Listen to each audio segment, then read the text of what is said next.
이혼 서류에 사인해. 위자료는 30억. 그걸로 깔끔하게 끝내자고.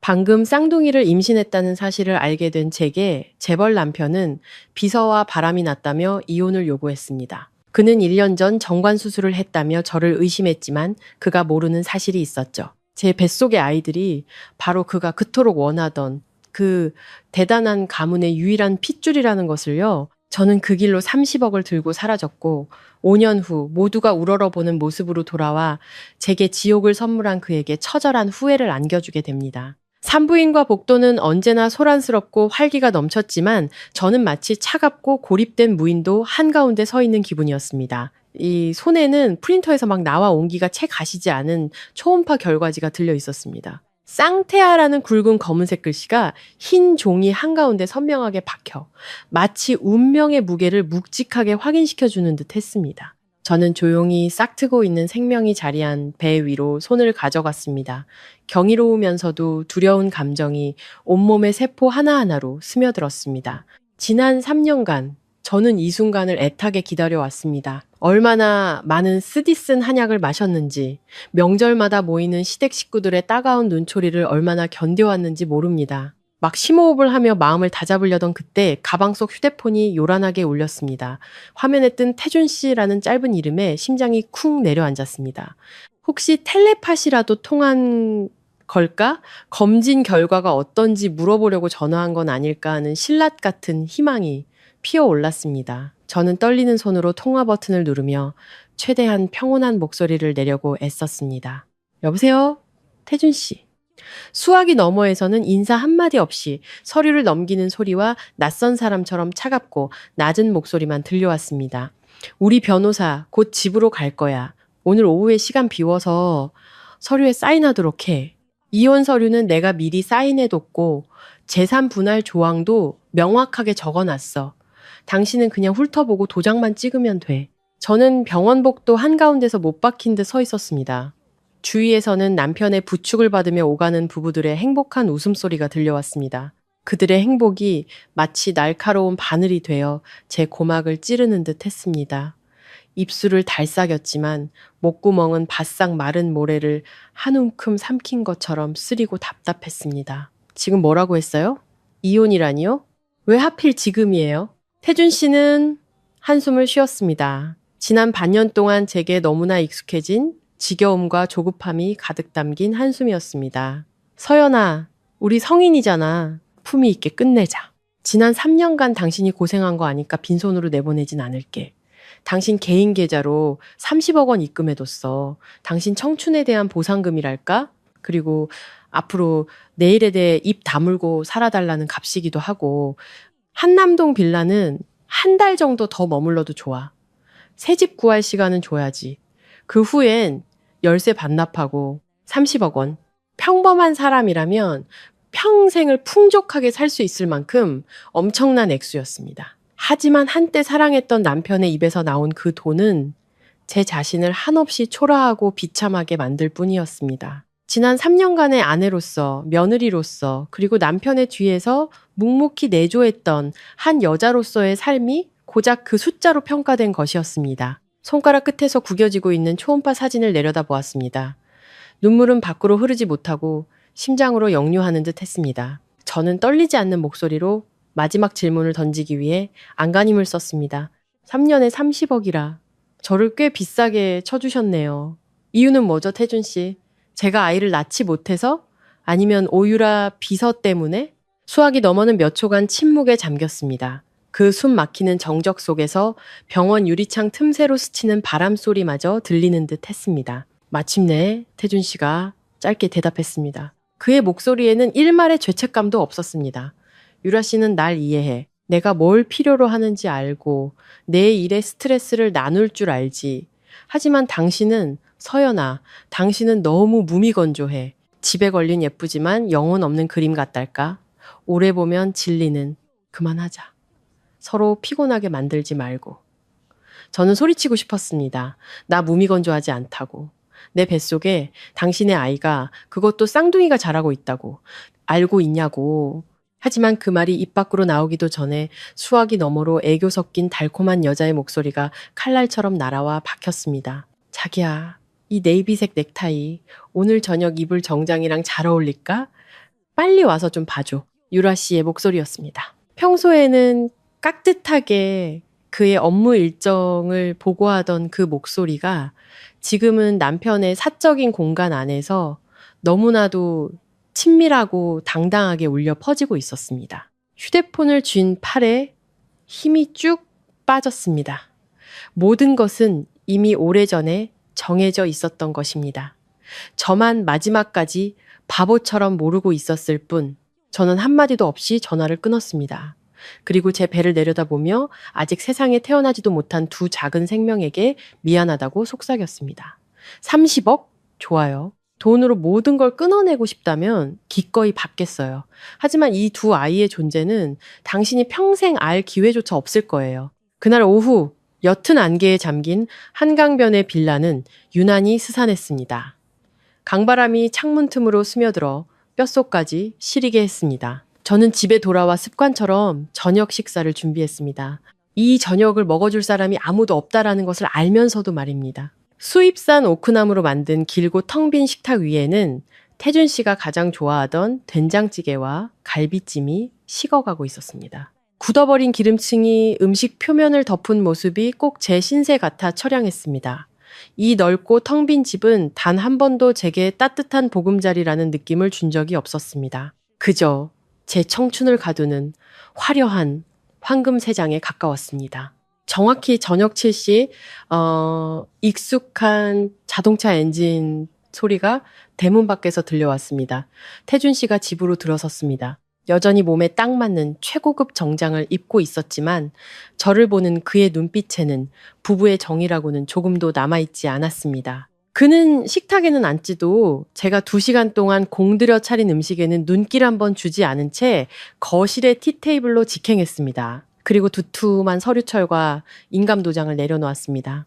서류가 유리 테이블에 부딪히며 차가운 소리를 냈습니다. 도장 찍어. 펜은 거기 있고 태준 씨는 마치 다른 중요한 약속에 늦기라도 한 사람처럼 손목시계를 쳐다보며 말했습니다. 저는 다가가 이혼 서류를 집어들었습니다. 모든 조항은 그의 사업 스타일처럼 간결하고 냉정했습니다. 저는 한때 사랑하고 존경했던 그 남자를 바라보았습니다. 지금 그는 너무나도 낯설었습니다. 서류를 내려놓으며 저는 마지막 희망 한 조각이라도 붙잡아 보려 애썼습니다.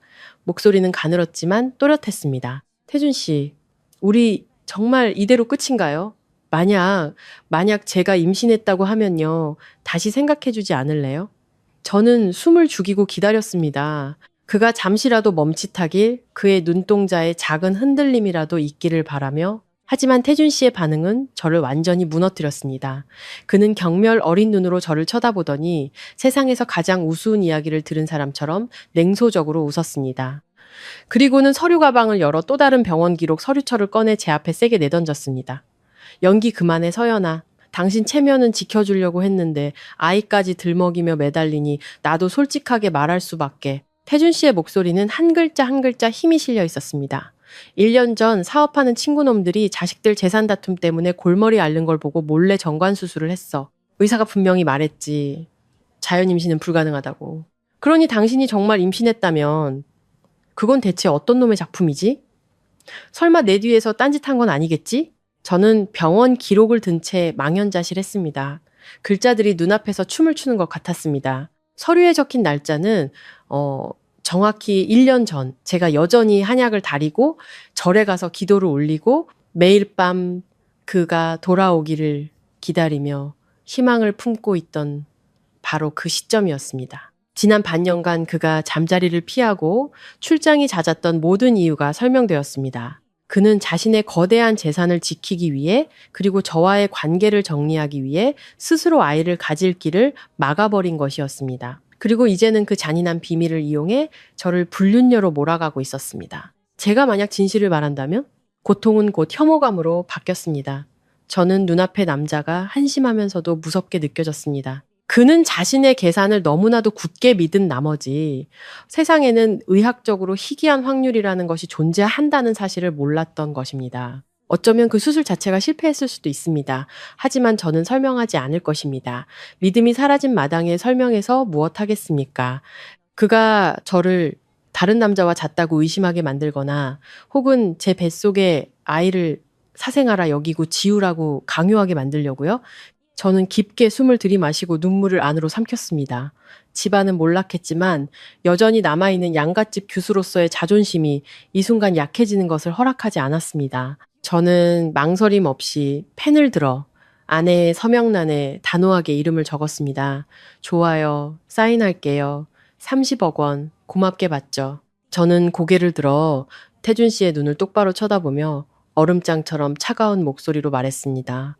그리고 오늘 당신이 한 말 똑똑히 기억하세요. 당신은 절대 아이를 가질 수 없다고요. 나중에 오늘 당신의 이 무정함 때문에 후회하는 일 절대로 없기를 바랄게요. 그는 미간을 찌푸리더니 서명이 된 서류를 가방에 챙겨 넣었습니다. 좋아. 돈은 24시간 안에 입금될 거야. 잘 있어. 그는 뒤 한번 돌아보지 않고 쾅 하니 나가버렸습니다. 육중한 나무 문이 쾅 닫히는 소리와 함께 저는 이 거대한 빌라의 매네몽한 고독 속에 갇혔습니다. 저는 차가운 바닥에 주저앉아 두 손으로 배를 감쌌습니다. 그제야 참았던 눈물이 본물 터지듯 쏟아졌습니다. 저는 뱃속에서 자라고 있는 두 생명에게 속삭였습니다. 아가들아, 너희 아빠는 이제 죽었단다. 지금부터는 우리 셋이서 서로 의지하며 사는 거야. 엄마는 이제 엄마 자신을 위해 그리고 너희를 위해 살기로 약속할게. 그날 밤 저는 작은 캐리어를 끌고 빌라 대문을 나섰습니다. 달콤하고도 쓰디썼던 3년의 청춘을 등 뒤로 한 채 밤바람은 살을 애는 듯 차가웠지만 제 심장만큼 차갑지는 않았습니다. 몇 걸음 떼지 않았을 때 고급 세단 한 대가 제 앞에 급정거했습니다. 차창이 내려가자 짙은 화장을 한 유라 씨의 얼굴이 드러났습니다. 그녀는 저를 보며 동정심과 승리감이 뒤섞인 비웃음을 지었습니다. 서연 씨, 그렇게 급하게 가세요? 조금 더 있다 가시지. 유라 씨는 차에서 내렸습니다. 아마 태준 씨가 새로 사준 것이 분명한 값비싼 실크 원피스를 입은 그녀의 몸짓은 교태로 가득했습니다. 그녀는 마치 제가 제 것이 아닌 물건이라도 챙겨가는지 확인하려는 듯 제 주위를 한 바퀴 돌더니 혀를 참찼습니다. 서연 씨, 30억이면 당신처럼 쓸모없는 아내에겐 과분한 대가예요. 돈 받았으면 조용히 사라지세요. 다시는 태준 씨 앞에 나타나지 마시고요. 그 사람은 질척거리는 여자 제일 싫어하거든요. 저는 그녀를 보며 화가 나기보다는 헛웃음이 나왔습니다. 상간녀가 본처에게 올바른 처신을 가르치려 들다니. 저는 담담하게 대꾸했습니다. 걱정 마세요. 제가 버린 쓰레기는 다시 줍는 법이 없으니까 그 사람 저보다 더 오래 붙들고 있길 바랄게요. 그 말을 남기고 저는 굳은 미소를 짓고 서 있는 유라 씨를 뒤로 한 채 캐리어를 끌고 망설임 없이 걸어갔습니다. 호텔에 도착해 침대에 몸을 누이기도 전에 휴대폰이 시끄럽게 울렸습니다. 친정엄마였습니다. 잠시 망설이다 전화를 받았습니다. 여보세요. 한마디 하기도 전에 수화기 너머로 날카로운 고함이 터져나왔습니다. 이 미친년아, 너 정말 이혼 서류에 도장 찍었다며? 왜 그렇게 멍청한 짓을 해? 저는 눈을 감고 한숨을 참았습니다. 엄마, 저 너무 힘들어요. 힘들긴 뭐가 힘들어. 엄마는 제 말을 자르며 더 날카롭게 쏘아붙였습니다. 그 집이 얼마나 부잣집인데. 너 그 사람이랑 헤어지면 네 애비 빚은 뭘로 갚을 거야? 어제도 빚쟁이들이 와서 2억 내놓으라고 난리였어. 넌 이 집안 생각은 눈꼽만큼도 안 하니 당장 돌아가. 강서방한테 무릎 꿇고 빌어. 용서해달라고 싹싹 빌란 말이야. 뜨거운 눈물이 뺨을 타고 흘렀습니다. 딸이 지금 어떤 심정일지 얼마나 상처받았을지는 안중에도 없었습니다. 부모님 눈에 저는 그저 돈 나오는 기계, 집안의 빚을 갚기 위해 팔려간 상품일 뿐이었습니다. 저는 씁쓸하게 웃었습니다. 엄마, 저 방금 이혼했어요. 저도 아프다고요. 그런데 엄마는 돈밖에 생각 안 나세요? 돈이 제일 중요하지! 돈 없으면 흙 파먹고 살래? 엄마는 소리쳤습니다. 난 모르겠다. 무슨 수를 써서든 네 애비 빚 갚을 돈 구해와. 안 그러면 나도 너 안 봐. 저는 조용히 전화를 끊고 부모님의 번호를 모두 차단했습니다. 피를 나눈 가족의 잔인함이 때로는 타인의 배신보다 더 아프다는 것을 깨달았습니다. 저는 이불을 뒤집어 쓴 채 이 넓은 도시 한가운데서 지독한 외로움을 느꼈습니다. 다음 날 아침, 저는 3개월 전 돌아가신 외할머니의 개인 변호사로부터 전화를 받았습니다. 그는 오래된 골목, 깊숙한 곳에 있는 낡은 찻집에서 만나자고 했습니다. 찻집은 고요했고 은은한 향냄새가 제 마음을 조금은 진정시켜 주었습니다. 나이든 변호사는 제 앞으로 두툼한 봉투와 은행 금고 열쇠 하나를 내밀었습니다. 할머님의 유언장이네. 그는 따뜻한 목소리로 말했습니다. 할머님께선 자네 부모님이 어떤 사람들인지 잘 아셨지. 그래서 몇 년 전부터 남몰래 개인 재산을 정리해 오셨어. 현금 대신 할머니 평생의 노력이 담긴 전통 도예 공방, 도가 더자 도예의 지분으로 모두 바꿔두셨다네. 저는 얼떨떨한 기분으로 봉투를 열었습니다. 아내는 공방 지분 60%를 소유했다는 서류와 할머니의 친필 편지가 들어 있었습니다. 할머니의 떨리는 필체였지만 사랑이 가득 담긴 글씨가 눈앞에 아른거렸습니다. 서연아, 언젠가 내게 이런 피난처가 필요할 날이 올 줄 알았다. 내 부모는 탐욕스럽고 내 남편은 계산적이지만 흙은 절대 배신하지 않는단다. 이 공방을 내게 남기는 데에는 단 하나의 조건이 있다. 독립적으로, 당당하게, 고개 들고 살아가거라. 그리고 만약 내게 아이가 생긴다면 그 아이에게 내 성씨인 도더씨를 물려주어 가업을 잇고 이 흙의 정신을 지켜다오. 눈물이 편지 위로 뚝뚝 떨어졌습니다. 외할머니는 멀리서도 항상 저를 지켜보고 걱정하고 계셨던 것입니다. 돌아가신 후에도 모든 것을 예견하고 제가 온 세상에 버림받았을 때 살아갈 길을 마련해 주셨습니다. 이 지분과 태준 씨에게서 받은 30억 원은 저를 경제적으로 자립할 수 있는 여성으로 만들어 주었습니다. 하지만 더 중요한 것은 제게 살아갈 목표와 돌아갈 곳을 주었다는 점입니다. 저는 손안의 열쇠를 꽉 쥐며 할머니께 속으로 맹세했습니다. 할머니, 저 해낼게요. 저 정말 잘 살 거예요. 아이들도 바르게 키워서 할머니께 부끄럽지 않은 손녀가 될게요. 태준 씨의 집을 나온 지 이틀 후 저는 서울 외곽의 다른 유명 사립병원을 찾아가 임신 상태를 다시 확인했습니다. 초음파 검사실 침대에 누워 화면 속에서 힘차게 울리는 태아의 심장 소리를 듣자 모든 걱정과 피로가 눈 녹듯 사라지는 것 같았습니다. 의사는 인자한 인상의 중년 여성이었습니다. 그녀는 미소를 지으며 화면 속에서 움직이는 작은 점 2개를 가리켰습니다. 아기들 아주 잘 크고 있네요.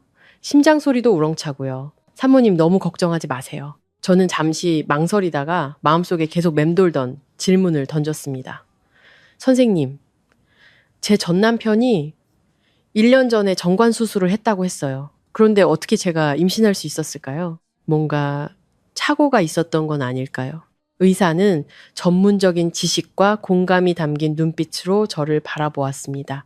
그녀는 안경을 벗으며 차분하게 설명했습니다. 아가씨, 의학에 100% 절대적인 것은 없어요. 정관 수술은 매우 효과적인 피임법이지만 실패할 확률도 분명히 존재합니다. 수술이 완벽하게 되지 않았거나 혹은 드물게 신체가 스스로 회복해서 끊어졌던 정관이 자연적으로 다시 연결되는 경우가 있어요. 이런 경우는 1000명 중 1명꼴로 매우 희귀하지만 불가능한 일은 아니랍니다. 이 때문에 계획이 없던 임신을 하게 된 부부들도 꽤 많아요. 저는 씁쓸하게 웃으며 눈물을 글썽였습니다. 그 1000분의 1이라는 희귀한 확률이 하필 제 인생에 일어나 충실했던 아내를 남편에게 불륜녀로 의심받고 모욕당하며 쫓겨나게 만든 것이었습니다. 운명은 참으로 얄떴습니다.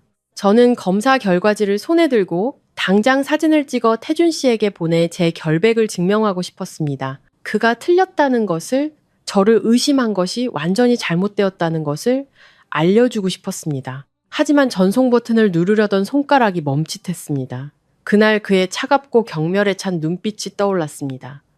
당신이 임신했다면 그건 어떤 놈의 작품이지? 라고 했던 그의 말이 귓가에 맴돌았습니다. 그리고 침묵의 대가로 던져준 30억 원도. 지금 제가 진실을 말한다면 그가 믿을까요? 아니면 제가 의사를 매수해서 서류를 위조했다고 생각할까요? 혹은 더 끔찍하게는 그가 사실을 믿는다 해도 무슨 짓을 할까요?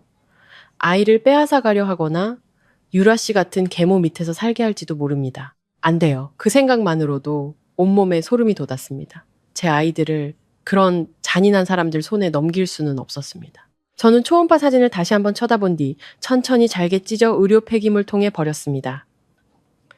미안해, 아가들아. 저는 속삭였습니다. 엄마는 너희를 이용해 무언가를 증명하거나 되찾으려 하지 않을 거야.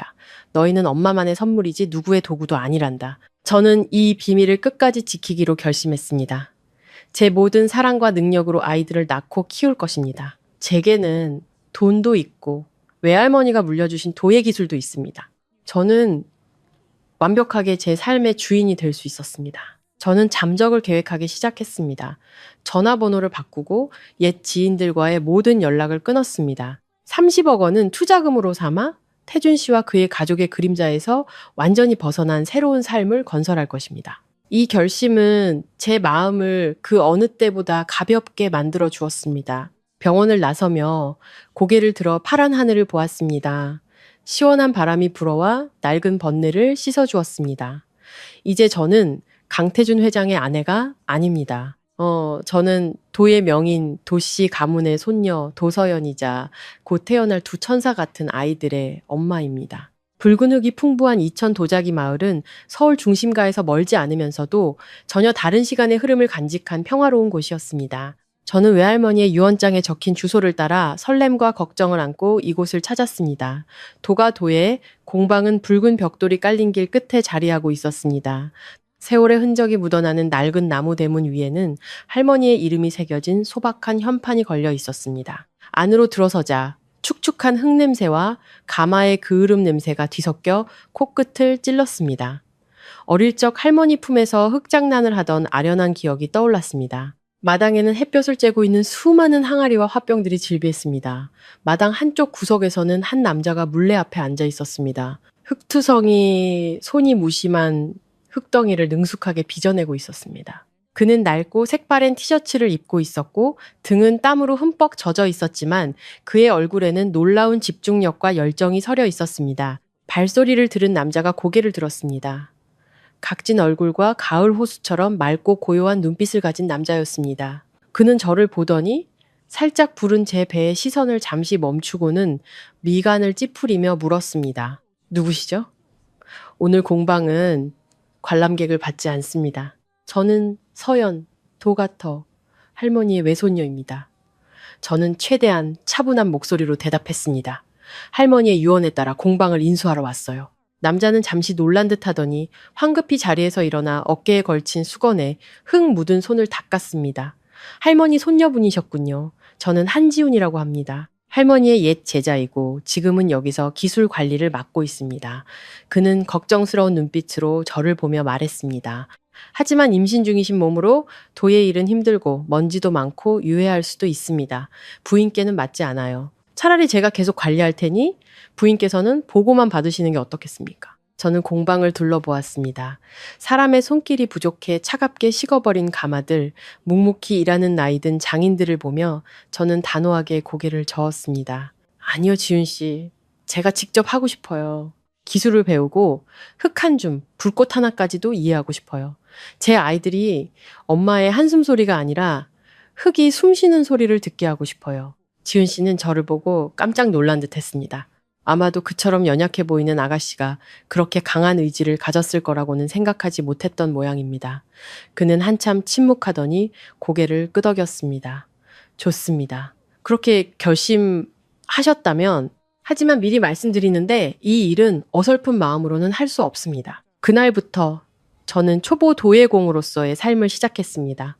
지훈 씨는 제 까다롭지만 헌신적인 스승이 되어 주었습니다. 그는 흙을 고르는 법, 기포가 생기지 않게 반죽하는 법, 물레의 속도를 조절하는 법을 가르쳐 주었습니다. 처음 며칠간 제 손은 물집이 잡히고 너무 아파 젓가락질도 제대로 할 수 없었고 온몸은 흙먼지 투성이었습니다. 하지만 제가 만든 비뚤어진 작품이 점차 형태를 갖추어가는 것을 볼 때마다 이상한 희열을 느꼈습니다. 지훈 씨는 늘 묵묵히 저를 지켜보며 도와주었습니다. 무거운 것을 들지 못하게 했고 가마에 들어갈 때는 항상 마스크를 단단히 쓰라고 일깨워 주었습니다. 입덧 때문에 마당 구석에서 구역질을 할 때면 그는 조용히 따뜻한 생강 레몬차를 타다 주었습니다. 그는 아이의 아빠에 대해 묻지도 제 과거에 대해 궁금해하지도 않았습니다. 우리 사이에는 말없는 이해가 싹답습니다. 동료이자 스승과 제자, 그리고 흙에 대한 열정을 공유하는 친구로서의 관계. 지윤 씨의 존재는 제가 가장 외로웠던 시절 차가운 제 영혼을 덮여주는 작은 불씨 같았습니다. 제가 도자기 마을에서 평화를 찾아가는 동안 서울에서는 태준 씨의 삶이 한편에 희비극처럼 펼쳐지고 있었습니다. 그 어리석은 주인공은 바로 그 자신이었습니다. 비서이자 애인이었던 유라 씨가 임신 사실을 공식적으로 발표한 것입니다. 이 소식은 회사의 삽시간에 퍼져 모두를 술렁이게 했습니다. 태준 씨도 처음에는 반신반의했습니다. 그는 여전히 자신의 정관 수술 결과를 굳게 믿고 있었습니다. 하지만 유라 씨는 뛰어난 연기자였습니다. 그녀는 소란을 피우는 대신 조용히 그의 책상 위에 태아 유전자 검사 결과지를 올려놓았습니다. 물론 그것은 그녀가 거액을 주고 의사를 매수해 만든 가짜 서류였습니다. 그녀는 눈물을 흘리며 말했습니다. 당신이 절 못 믿는 거 알아요. 제가 문란하다고 생각하시겠죠. 하지만 이 아이는 당신 아이예요. 어떻게 자기 자식을 부정할 수 있어요? 당신이 인정하지 않는다면 저 혼자 키울게요. 당신을 더는 괴롭히지 않을게요. 그 악어의 눈물은 태준 씨의 이성을 완전히 마비시켰습니다. 그는 가짜 결과지를 들고 감격에 겨워 떨었습니다.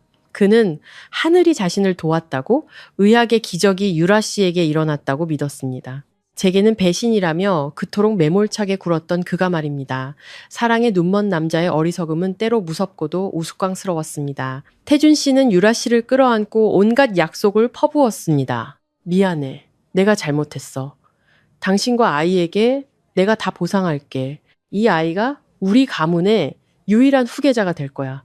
약속해. 곧바로 서울에서 가장 호화로운 5성급 호텔에서 성대한 축하 파티가 열렸습니다. 태준 씨는 이 기쁜 소식을 알리기 위해 파트너와 친구들을 초대하는데 돈을 아끼지 않았습니다. 그는 온 세상에 자신이 아빠가 된다는 사실을, 자신의 남성성이 여전히 건재하다는 사실을 과시하고 싶어 했습니다. 유라 씨는 그의 곁에서 화려한 드레스를 입고 여왕처럼 환하게 웃고 있었습니다. 그녀의 눈빛은 만족감으로 가득 차 있었습니다. 저는 공방에서 점심 휴식을 취하며 SNS를 통해 이 소식을 접했습니다.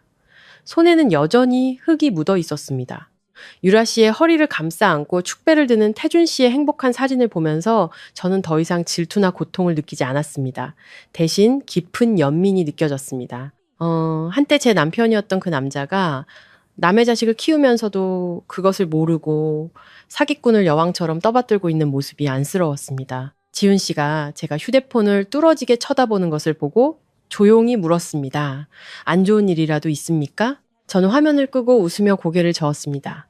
아니요, 그냥 싸구려 코미디 한 편 본 것뿐이에요. 저는 뱃속에서 꿈틀거리는 두 생명을 느끼며 가볍게 배를 쓸어내렸습니다.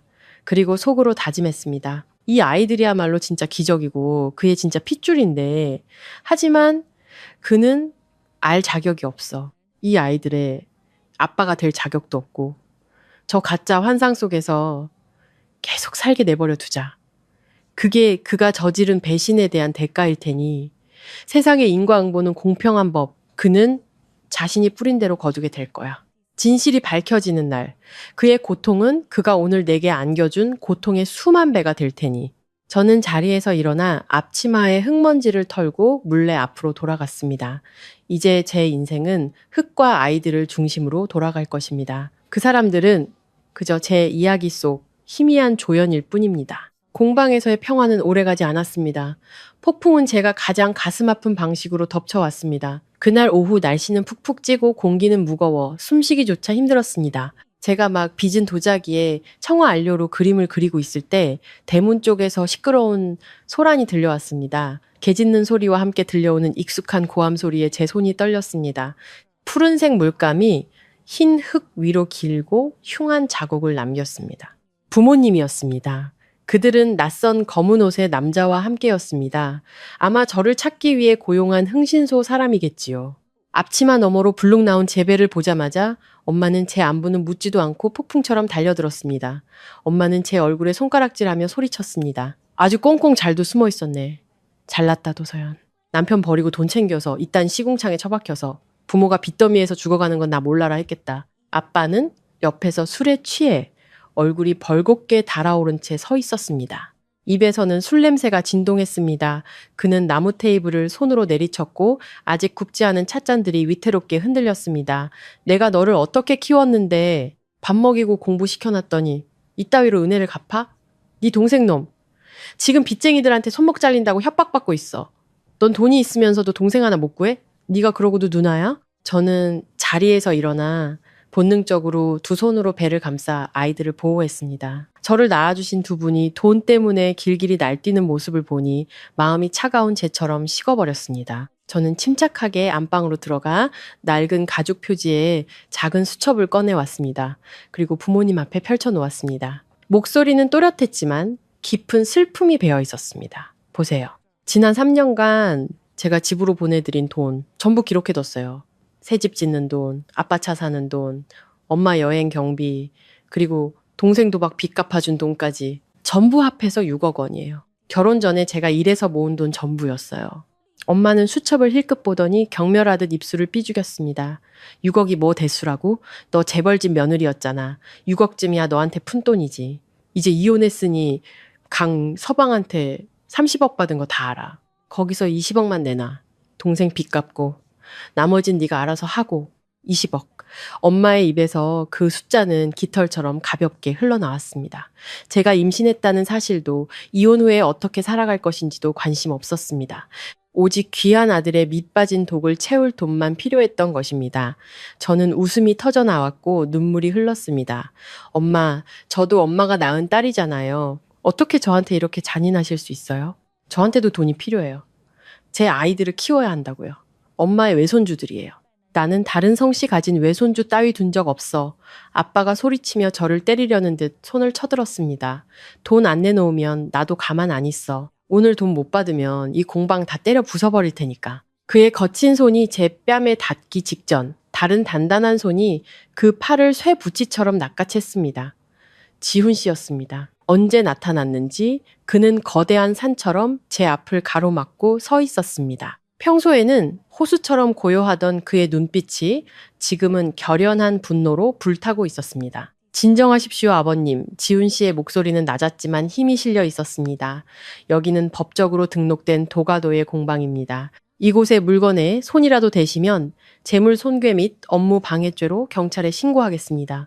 그리고 가족 간의 일은 서연 씨의 결정을 존중해 주셔야 할 것 같습니다. 아빠는 팔을 빼려 했지만 지훈 씨의 힘을 당해내지 못했습니다. 그는 욕을 한번 내뱉고는 뒤로 물러섰습니다. 저는 깊게 숨을 들이쉬고 가방에서 미리 준비해둔 은행카드를 꺼냈습니다. 그리고 테이블 위에 던졌습니다. 이 안에 3억 있어요. 이게 제가 부모님께 드리는 마지막 돈이에요. 저를 낳고 길러주신 은혜, 이걸로 다 갚았다고 생각할게요. 이제부터 제 인생은 제가 알아서 살 테니 2번 다시 찾아오지 마세요. 엄마는 카드를 낚아챘습니다. 눈은 탐욕으로 빛났지만 입으로는 여전히 욕설을 중얼거렸습니다. 이 배은망덕한 년, 두고 봐. 나중에 길바닥에서 굶어 죽게 돼도 우리 집 문턱 넘을 생각 마. 그들은 시끄러움과 탐욕을 남기고 떠났습니다. 저는 텅 빈 마당에 우두커니 서 있었습니다. 그들의 차가 대나무 숲 뒤로 사라지자 다리에 힘이 풀리며 그 자리에 주저앉고 말았습니다. 지훈 씨가 황급히 저를 부축해 의자에 앉혔습니다. 그를 만난 이후 처음으로 저는 그의 앞에서 아이처럼 서럽게 울었습니다. 헐값에 팔려버린 가족의 정 때문에, 지독한 외로움 때문에 울었습니다. 지훈 씨는 아무 말 없이 제 곁에 앉아 있었습니다. 그의 어깨는 그 폭풍우 치던 오후 제 유일한 기댈 곳이었습니다. 가족과의 인연을 끊으면 임신 기간 동안 조금은 평화를 찾을 수 있을 거라 생각했지만 저는 틀렸습니다. 전 남편의 애인 유라 씨는 겉보기처럼 순진한 여자가 아니었습니다. 제가 사라지자 그녀는 제가 남몰래 재산을 빼앗거나 자신의 미래 안주인 자리를 위협할 계획을 꾸미고 있다고 의심했습니다. 그녀는 저희 부모님이 고용한 흥신소를 통해 제가 있는 곳을 알아냈습니다. 그날 밤 비가 억수같이 쏟아지고 번개가 무섭게 하늘을 갈랐습니다. 허리 통증으로 뒤척이다 잠 못 이루고 있을 때 코를 찌르는 탄내가 났습니다. 저는 벌떡 일어나 창밖을 보았습니다. 그리고 공방 뒤편, 귀한 유약과 재료를 보관하던 창고가 활활 불타고 있는 것을 보고 경악했습니다. 붉은 불길은 세찬 빗줄기에도 아랑곳하지 않고 낡은 기와 지붕을 집어삼키고 있었습니다. 불이야! 지훈 씨 불이에요.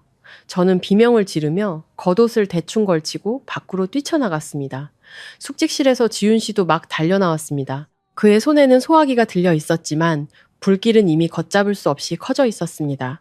그는 빗소리를 뚫고 소리쳤습니다. 서연 씨, 멈춰요! 위험해요! 가까이 오지 마세요! 하지만 저는 가만히 서 있을 수 없었습니다. 그 창고 안에는 외할머니가 평생에 걸쳐 기록한 비법, 유약 제조법이 담긴 나무 괴짝이 있었습니다. 그것은 도가 도예의 영혼이자 할머니가 제게 남겨주신 유일한 유산이었습니다.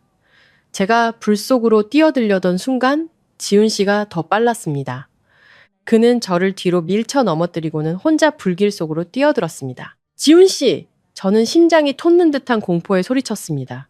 몇 분 후 시커먼 연기 속에서 지훈 씨의 모습이 나타났습니다. 그는 나무 괴짝을 가슴에 꼭 끌어안고 있었습니다. 옷은 불에 그을렸고 한쪽 팔은 불길에 데어 붉게 부어올라 있었습니다. 그는 제 앞에 괴짝을 내려놓고는 거친 숨을 몰아쉬며 말했습니다. 괜찮아요. 가져왔어요. 지훈 씨의 화상 입은 팔과 할머니의 평생 노력을 삼키고 있는 불길을 보며 저는 이것이 단순한 사고가 아님을 직감했습니다. 연기 속에 섞인 역한 휘발유 냄새가 모든 것을 말해주고 있었습니다. 유라 씨, 저를 이렇게 막다른 길로 몰아넣을 만큼 잔인한 사람은 그녀뿐이었습니다. 그녀는 제 삶의 터전을 불태워 제가 겁을 먹고 영원히 사라지길 바랐던 것입니다. 다음날 아침 경찰이 현장 감식을 하고는 범인이 흔적을 너무나 깨끗이 지웠기 때문에 누전으로 인한 화재로 결론 내렸을 때 저는 그저 침묵했습니다. 저는 더 이상 이곳에 머물 수 없다는 것을 깨달았습니다. 이천은 서울과 너무 가까웠고 저를 해치려는 자들의 손길이 닿기 너무 쉬운 곳이었습니다. 제 아이들이 이런 위험 속에서 태어나게 할 수는 없었습니다. 저는 의사에게 상처를 치료받고 있는 지훈 씨를 찾아갔습니다. 그리고 단호한 목소리로 말했습니다. 이 공방 부지 팔아야겠어요. 더는 이곳을 지킬 수 없어요. 할머니도 이해해 주실 거예요. 지훈 씨는 깊은 눈으로 저를 바라보았습니다. 어디로 가려고요? 제주도요. 저는 대답했습니다. 그곳에 아는 분이 계세요. 언덕 위에 땅을 빌려 처음부터 다시 시작할 수 있을 거예요. 그곳은 멀고 공기도 좋아서 아이를 낳고 키우기에도 적합할 거고요. 지훈 씨, 저와 함께 가주시겠어요? 파트너로서 새 공방의 지분 20%를 드릴게요. 저는 숨을 죽이고 그의 대답을 기다렸습니다. 지훈 씨는 뛰어난 장인이었습니다. 그는 이곳에 남아 어느 대형 공방에서든 일할 수 있었습니다. 저를 따라가는 것은 고생을 자처하는 것이고 무에서 다시 시작하는 것을 의미했습니다. 하지만 지훈 씨는 조금도 망설이지 않았습니다. 그는 제 눈을 바라보며 부드럽게 미소 지었습니다. 어디든 괜찮습니다. 흙을 만질 수만 있다면요. 그리고 쌍둥이를 임신한 몸으로 혼자 어떻게 감당하시겠어요? 제가 같이 가야죠. 그의 소박한 한마디에 코끝이 찡해졌습니다. 온 세상이 저를 버렸을 때 이 낯선 남자가 기꺼이 손을 내밀어 막막한 미래를 향해 함께 걸어가 주겠다고 했습니다. 우리는 짐을 꾸리고 비법이 담긴 괴짝과 희미한 희망을 챙겨 쓸쓸한 비가 내리던 오후 이천 도자기 마을을 떠났습니다. 그리고 앞으로 펼쳐질 가시밭길 같은 새로운 여정을 시작했습니다. 우리는 번잡한 시내에서 멀리 떨어진 완만한 언덕 위에 고립된 낡은 농장을 빌렸습니다. 그곳은 황량했고 잡초는 무릎까지 자라 있었으며 낡은 목조가옥은 사방에서 바람이 새어 들어왔습니다. 하지만 그 대신 제가 그토록 갈망하던 완벽한 고요함이 있었습니다. 저는 낡은 공방을 판 돈과 위자료의 일부를 들여 농장을 개조하기 시작했습니다. 그 지역의 특징인 고령토에 맞는 새로운 방식의 작은 가마를 지었습니다. 지훈 씨는 기술 관리자이자 유일한 노동력이었습니다. 매일 흙투성이가 되어 직접 가마를 쌓고 흙을 반죽하고 비가 새는 지붕을 수리했습니다. 저는 무거운 몸이었지만 도안을 그리거나 장부를 정리하는 등 가벼운 일을 도왔습니다. 새로운 삶은 수많은 어려움과 함께 시작되었습니다. 제주도의 습하고 서늘한 기후는 임산부의 관절 통증을 더욱 악화시켰습니다. 입덧이 심한 밤에는 다리가 퉁퉁 부어오르고 쥐가 나서 발가락이 뒤틀릴 때면 아파서 눈물이 났습니다. 차가운 나무방에 누워 남편의 온기 없이 홀로 있을 때면 외로움이 다시금 제 마음을 갉아먹었습니다.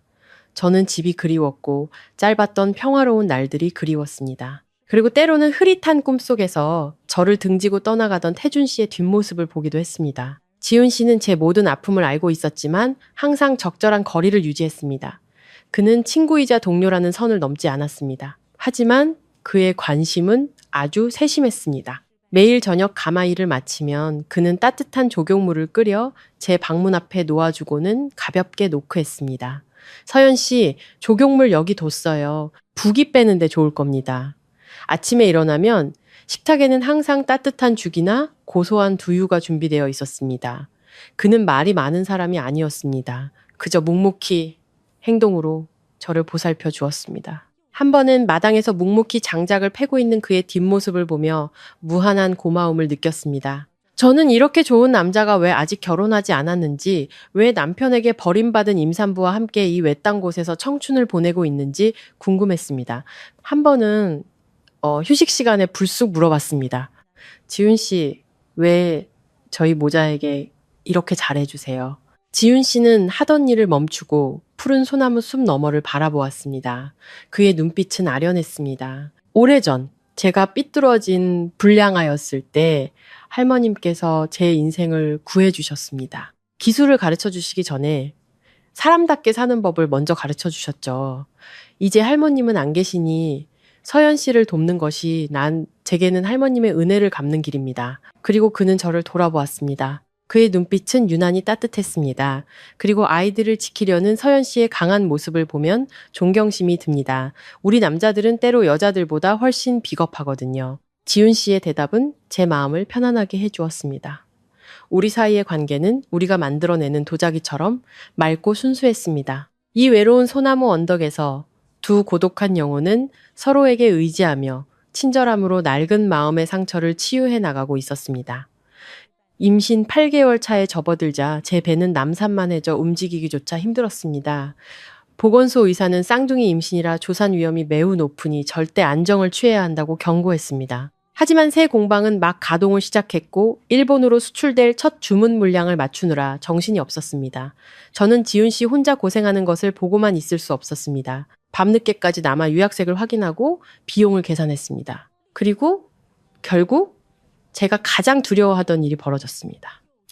어느 날 오후 막 가마에서 나온 도자기를 확인하던 중 갑자기 아랫배에 칼로 찌르는 듯한 통증이 느껴졌습니다. 그리고 곧 따뜻한 물줄기가 다리를 타고 흘러내렸습니다. 양수가 터지고 진통은 상상했던 것보다 훨씬 더 격렬하게 몰아쳤습니다. 지훈 씨, 아이들 좀 살려주세요. 저는 그 말만 겨우 내뱉고는 쓰러졌습니다. 지훈 씨는 경악하며 저를 번쩍 안아 낡은 트럭에 태우고 미친 듯이 도립병원으로 차를 몰았습니다. 차 안에서 저는 고통에 정신을 잃을 것만 같았습니다. 손톱으로 지훈 씨의 팔을 피가 나도록 꽉 붙잡았습니다. 현실과 환상이 뒤섞인 혼미한 상태에서 저는 엄마도 할머니도 부르지 않았습니다. 대신 무의식적으로 그 이름이 고통스럽게 터져 나왔습니다. 태준 씨, 너무 아파요. 살려줘요. 저는 제 부름이 옆에서 운전하는 남자의 마음에 얼마나 깊은 상처를 냈는지 알지 못했습니다. 지훈 씨는 핸들을 꽉 쥐었습니다. 그의 눈은 붉게 충혈되었지만 목소리는 여전히 저를 안심시키려 애썼습니다. 힘내요, 서연 씨. 거의 다 왔어요. 당신과 아이들 무사할 거예요. 병원에서 의사는 태아가 여가 상태이고 탯줄이 목에 감겨 매우 위급하니 즉시 제왕절개 수술을 해야 한다고 진단했습니다. 간호사가 수술 동의서를 들고 복도로 뛰쳐나오며 소리쳤습니다. 도서연 산모 보호자분, 빨리 수술 동의서에 서명하셔야 합니다. 늦으면 산모와 아이 모두 위험해요. 지훈 씨는 흙먼지투성이 옷을 갈아입지도 못한 채 땀으로 흠뻑 젖어서 있었습니다. 그는 남편도 친오빠도 아니었습니다. 법적으로 그는 서명할 권리가 없었습니다. 하지만 그 생사가 오가는 순간 그는 동의서를 낚아채 보호자란에 망설임 없이 서명했습니다. 그리고 의사에게 떨리지만 단호한 목소리로 말했습니다. 제가 오빠입니다. 부디 세 사람 모두 살려주십시오. 돈은 얼마가 들어도 상관없습니다. 수술실 문이 닫히고 붉은 등이 켜졌습니다. 4시간이라는 시간은 사세기처럼 길게 느껴졌습니다. 지훈 씨는 수술실 문 앞에 주저앉아 두 손을 모으고 간절히 기도했습니다. 마침내 죽음 같은 침묵을 깨고 응애 응애 하는 울음소리가 터져 나왔습니다. 한 번, 그리고 또 한 번. 그것은 생명의 소리, 희망의 소리, 기적의 소리였습니다. 마취해서 깨어났을 때 수술 부위는 뼈가 시릴 정도로 아팠습니다. 하지만 간호사가 밀어주는 인큐베이터 안에 누워있는 두 작은 천사를 보자 모든 고통이 사라졌습니다. 아들 하나, 딸 하나, 작고 붉고 쭈글쭈글했지만 제게는 세상에서 가장 아름다운 존재들이었습니다. 지훈 씨는 곁에 서서 우리 셋을 바라보며 펑숙한 얼굴에 환한 미소를 지었습니다. 축하해요. 산모도 아기들도 모두 건강합니다. 아들은 아빠를, 딸은 엄마를 닮았네요. 저는 아들을 보았습니다. 아이는 태준 씨를 쏙 빼닮은 높은 콧대와 넓은 이마를 가지고 있었습니다. 순간 가슴이 시큰했지만 곧 그 감정을 떨쳐냈습니다. 저는 아이의 작은 손을 잡았습니다. 눈물이 뺨을 타고 흘렀습니다. 세상에 온 걸 환영해 아가들아. 아들 이름은 민준, 딸 이름은 민서라고 지을게. 엄마는 그저 너희들 인생이 앞으로는 엄마처럼 풍파 없이 늘 평안하기만을 바랄 뿐이야. 제가 외딴 소나무 언덕에서 잠 못 이루는 밤을 새우며 아이들을 돌보는 동안 서울에서는 강태준의 삶이 축복의 후광으로 가득 차 있었습니다. 재벌그룹 회장이 귀한 아들을 얻었다는 소식은 경제지와 연예면을 도배했습니다. 제가 일부러 찾아보지 않아도 가끔 분유를 사러 읍내에 나갈 때면 그런 소식들이 먼지처럼 날아와 귀에 박혔습니다. 듣자 하니 유라 씨가 아이를 낳던 날 태준 씨는 서울에서 가장 비싼 국제병원의 VIP 병동 전체를 빌렸다고 했습니다. 그는 기쁨을 주체하지 못하고 유라 씨에게 즉시 슈퍼카와 수십억 원짜리 해변의 별장을 선물했습니다. 태준 씨에게 그 아이는 단순한 아들이 아니라 자신의 남성성을 증명하는 확실한 증거였습니다. 자신을 둘러싼 불임이나 성기능 저하에 대한 소문을 일축하는 통쾌한 한방이었습니다. 그는 아이의 이름을 강가보 잔자보, 즉 강씨 가문의 보물이라는 뜻으로 지었습니다. 하지만 인생이란 참으로 얄과는 역설의 연속이었습니다. 아이는 자랄수록 태준 씨와는 전혀 다른 얼굴이 되어갔습니다. 태준 씨의 높고 곧은 코도 총명해 보이는 넓은 이마도 없었습니다. 대신 아이는 쌍꺼풀 없는 눈과 넓은 입을 가졌는데 그것은 매일 유라 씨를 스파에 데려다 주던 개인 운전기사와 똑 닮은 모습이었습니다. 회사에서는 청소부 아주머니부터 고위급 부장들까지 수군거리는 소리가 돌기 시작했습니다. 회장님, 아드님, 왜 이렇게 회장님이랑 하나도 안 닮았지? 꼭 임기사 아들 같네. 그런 말들이 술자리에서 점점 더 자주 오르내렸습니다. 하지만 과거의 가짜 유전자 검사 결과지를 굳게 믿고 있던 태준 씨의 맹목적인 자신감은 모든 소문을 무시했습니다. 그는 그것이 자신의 행복을 시기하는 소인배들의 질투라고 생각했습니다. 그는 유라 씨를 더욱 아꼈고 그녀가 제멋대로 구는 것을 모두 눈감아 주었습니다. 평범한 비서였던 유라 씨는 하루아침에 신데렐라가 되어 정식 부인은 아니었지만 막강한 권력을 휘둘렀습니다. 그녀는 회사 경영에 손을 대기 시작했고 회장의 약혼녀라는 명목으로 시골의 친인척들을 전문 지식 하나 없음에도 불구하고 중요한 자리에 앉혔습니다. 어떤 이는 창고 관리자로, 어떤 이는 구매 부장으로 일했습니다. 태준 씨가 심혈을 기울였던 부동산 프로젝트들은 속이 비어가기 시작했습니다. 건축 자재는 차액을 남기기 위해 최고급에서 저급품으로 바뀌었고 공사 품질은 떨어져 고객들의 항의가 빗발쳤습니다. 그룹의 명성은 흔들리기 시작했습니다. 하지만 누군가 용기를 내어 경고할 때마다 유라 씨는 태준 씨의 귀에 대고 울며 매달렸습니다. 저 사람들이 절 여자라고 무시하나 봐요. 우리 사이를 이간질하려는 거예요. 자기가 날 지켜줘야 해요. 한때 재계에서 냉철하고 명민하기로 유명했던 강태준은 이제 마치 홀린 사람 같았습니다. 그는 진실을 말하는 충직한 직원들을 해고하고 곁에 있는 독사를 위로했습니다. 그는 자신의 손으로 그룹의 기둥을 갉아먹는 흰개미들을 키우고 있다는 사실을 전혀 알지 못했습니다. 그리고 그의 인생 최대의 비극은 여전히 그 가짜 행복의 포장재 아래 교묘하게 숨겨져 있었습니다. 저는 멀리서 이런 이야기들을 들으며 그저 담담한 마음이었습니다. 통쾌하지도 안타깝지도 않았습니다. 주머니 속의 송곳은 언젠가 튀어나오기 마련이라는 것을 알았기 때문입니다. 진실이 밝혀지는 날, 그의 고통은 그 무엇으로도 헤아릴 수 없을 것입니다. 그리고 저는 나날이 커가는 두 천사 같은 아이들과 함께하는 소박한 행복으로 바빴습니다. 어느덧 그 운명적인 비바람치던 밤으로부터 5년이라는 세월이 흘렀습니다. 5년은 살쾡의 상처가 아물기에 충분한 시간이었고 제 마음속 흉터가 딱딱하게 굳어 제가 담담하게 마주할 수 있는 기억의 일부가 되기에도 충분한 시간이었습니다. 민준이와 민서는 이제 5살이 되었습니다. 아이들은 작은 소나무처럼 맑은 공기를 마시고 엄마와 지훈 아저씨의 사랑 속에서 자라났습니다. 아들 민준이는 말이 없고 차분했지만 아주 똑똑하고 속이 깊었습니다. 아이는 아빠를 쏙 빼닮은 깊은 눈매를 가졌습니다. 제가 도자기를 빚는 모습을 볼 때면 몇 시간이고 조용히 앉아있곤 했습니다. 작은 손으로 남은 흙덩이를 주물러 무언가를 만들기도 했습니다. 반면 딸 민서는 정반대였습니다. 마치 작은 새처럼 활발하고 제잘거렸고 덕분에 저희의 소박한 나무집에는 웃음소리가 끊일 날이 없었습니다. 저 역시 예전에 순종적이고 소심했던 아내 도서연이 아니었습니다. 5년 동안 흙과 불, 그리고 밤샘 유약 연구에 몰두하며 저는 완전히 다른 사람으로 거듭났습니다. 저는 이제 도예계에서 확고한 위치를 차지한 도예가 도서연이 되었습니다. 저희의 도자기 브랜드, 안연않는 대량 생산 대신 한국의 전통적인 미와 현대적인 감각이 어우러진 고급 수공 예품에 집중했습니다. 안연의 작품들은 상류층과 수집가들 사이에서 큰 인기를 끌었습니다. 그들은 소박하지만 섬세한 아름다움을, 그리고 제가 할머니의 비법을 통해 성공적으로 복원해낸 신비로운 청색 유약을 사랑했습니다. 저는 이제 부잣집 사모님이 아닌 슬프지만 강인한 눈빛과 흙 묻은 재능 있는 손을 가진 여성 예술가로서 예술 잡지에 등장했습니다. 지훈 씨는 여전히 조용하고 든든한 그림자처럼 제 곁을 지켰습니다. 그는 유능한 공방 관리자일 뿐만 아니라 두 아이에게는 더할 나위 없이 좋은 아빠 같은 존재였습니다. 그는 민준이에게 연날리는 법을, 민서에게는 꽃 심는 법을 가르쳐 주었습니다.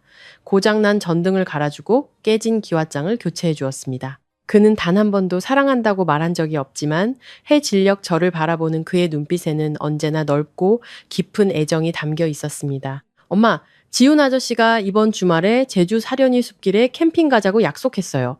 민서가 제품으로 달려들며 신나게 자랑했습니다. 저는 딸을 보고 마당에서 장작을 정리하고 있는 지훈 씨를 보았습니다. 마음에 따뜻한 감정이 차올랐습니다. 지난 5년간 그는 어떤 명분도 요구하지 않았고 제게 그의 마음에 답하라고 강요하지도 않았습니다. 그는 그저 진심과 인내로 우리 세 식구의 삶의 빈틈을 채워주었습니다. 가끔 저는 그를 이렇게 곁에 두는 것이 너무 이기적인 것은 아닌지 자문했습니다. 하지만 제가 그의 행복을 찾아 떠나라고 말을 꺼내려 할 때마다 지훈 씨는 온화하게 웃으며 막았습니다. 제 행복은 세 식구가 평안한 걸 보는 거예요. 저 쫓아내지 마세요. 불쌍하잖아요. 삶이 이대로 평온하게 흘러갈 것이라고 생각했습니다. 그러던 어느 날 서울에서 열리는 국내 최대 규모의 현대 도예 전시회에 참가해달라는 초청장을 받았습니다. 안연을 더 널리 알릴 좋은 기회였습니다. 하지만 그것은 동시에 제가 애써 묻어두었던 기억들이 가득한 그 도시로 돌아가야 함을 의미했습니다. 저는 잠든 두 아이를 보고 책상 위에 화려한 금박 초청장을 보며 깊게 숨을 들이쉬었습니다. 이제 과거의 도서연을 마주해야 할 시간이 온 것입니다. 국제예술전시센터의 밤은 화려한 조명으로 빛났고 재계와 예술계의 최고 인사들이 모여들었습니다. 고급스러운 분위기와 값비싼 향수 냄새, 그리고 샴페인 잔이 부딪히는 소리가 공간을 채웠습니다. 저는 한쪽 구석에 서서 제 컬렉션 부활 앞에서 감탄하는 사람들을 지켜보았습니다. 오늘 저는 짙은 녹색 벨벳 한복을 입고 머리는 지훈 씨가 직접 만들어준 도자기 비녀로 단정하게 올렸습니다. 제게는 더 이상 5년 전 남편에게 버림받았던 위축된 모습은 없었습니다. 폭풍우를 견뎌낸 여인의 자신감과 우아함이 풍겼습니다. 홀 저편에 강태준이 나타났습니다. 그는 여전히 멋있었습니다. 수제의 검은 정장이 그의 큰 키를 감싸고 있었습니다. 그의 곁에는 유라 씨가 있었습니다. 그녀는 마치 누가 빼앗아가기라도 할 것처럼 그의 팔에 단단히 매달려 있었습니다. 머리부터 발끝까지 명품으로 치장했지만 주위를 훑어보는 그녀의 눈빛에서는 속물적인 기운을 감출 수 없었습니다. 그들은 제 가장 아끼는 작품, 어머니와 아이라는 이름의 흉상 앞에 멈춰 섰습니다. 그 조각상은 아이를 품에 꼭 안고 있는 어머니의 모습을 형상화한 것이었습니다. 어머니의 눈은 감겨 있었지만 절대적인 평온함과 보호의 기운이 느껴졌습니다. 전통적인 균열 유약 기법과 독특한 장작가마 소성 기술이 만나 잊을 수 없을 만큼 영혼이 담긴 작품을 만들어냈습니다. 자기야, 이 조각상 너무 아름답다. 경매 시작가가 벌써 20억이래.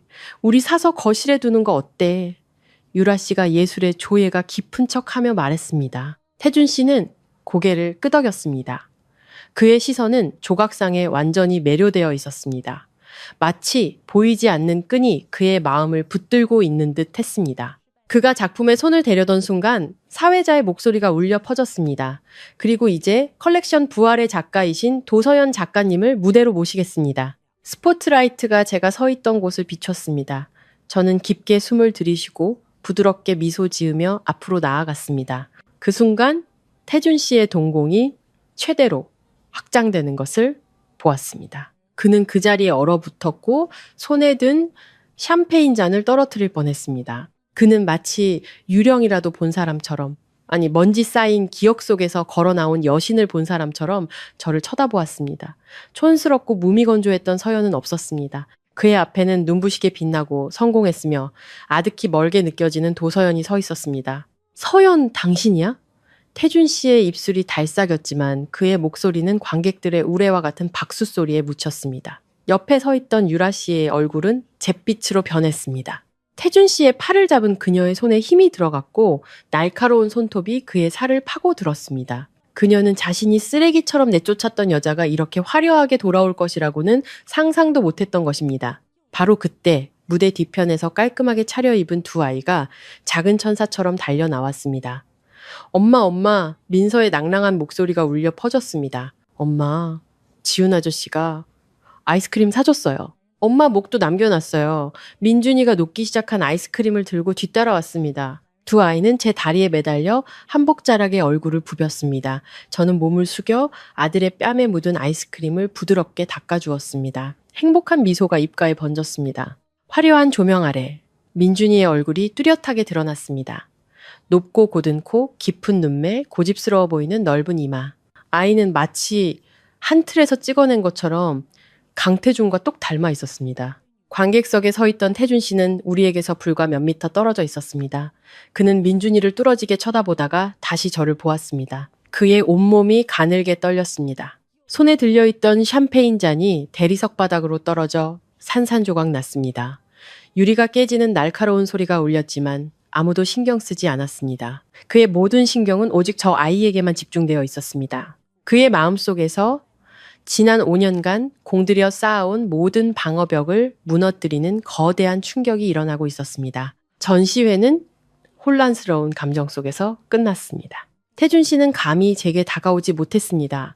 어쩌면 눈앞에 드러난 진실을 마주할 용기가 아직 없었던 것이겠지요. 그는 유라 씨의 손을 끌고 서둘러 자리를 떴습니다. 그의 발걸음은 마치 도망치는 사람 같았습니다. 하지만 저는 알 수 있었습니다. 의심의 씨앗은 그의 마음에 뿌려졌고 그것은 곧 싹을 틔워 그들의 거짓된 현재의 삶을 갈기갈기 찢어놓을 가시나무가 될 것이라는 것을 집으로 돌아온 후에도 민준이의 모습은 태준 씨의 머릿속을 떠나지 않았습니다. 그는 어두컴컴한 서재에 앉아 담배를 연달아 피워댔습니다. 아이의 얼굴, 저를 바라보던 눈빛, 입술을 앙다무는 버릇까지 모든 것이 자신과 똑 닮았습니다. 그는 문득 옆방에 있는 5살 배기 아들 강가보와 비교하게 되었습니다. 가보는 어려서부터 오냐오냐 자라 성격이 포악하고 제멋대로였습니다. 아이는 하루 종일 물건을 부수고 장난감을 사달라고 소리치고 심지어 가사도우미에게도 막말을 했습니다. 태준 씨가 훈육하려 할 때마다 유라 씨가 달려와 감싸고 돌았습니다. 애한테 왜 그래요? 아직 어린애가 뭘 안다고. 애 겁먹잖아요. 두 아이의 하늘과 땅 차이 같은 모습에 태준 씨의 속은 불타는 듯 했습니다. 그는 더 이상 가만히 있을 수 없었습니다. 그날 밤 그는 아직 유라 씨에게 매수되지 않은 가장 믿을 만한 비서에게 전화해 도서연과 두 아이에 대한 모든 정보를 조사하라고 명령했습니다. 이틀 후 두툼한 서류철이 태준 씨의 책상 위에 놓였습니다. 조사 결과에는 도서연, 강원도 도립병원에서 남녀 쌍둥이 출산이라고 명확히 적혀 있었습니다. 출산 시기는 이혼한 날로부터 약 8개월 후. 모든 시간적 정황이 무서울 정도로 맞아떨어졌습니다. 태준 씨는 서류를 든 채 손을 떨었습니다. 그는 그날 제가 무언가 말하려 했지만 자신이 불임 진단서로 입을 막아버렸던 것을 기억해냈습니다. 설마 정말로 기적은 유라 씨가 아니라 그녀에게 일어났던 것일까? 등골이 오싹해지는 생각이 스쳤지만 오만한 남자의 완고한 이성은 마지막까지 발버둥 쳤습니다.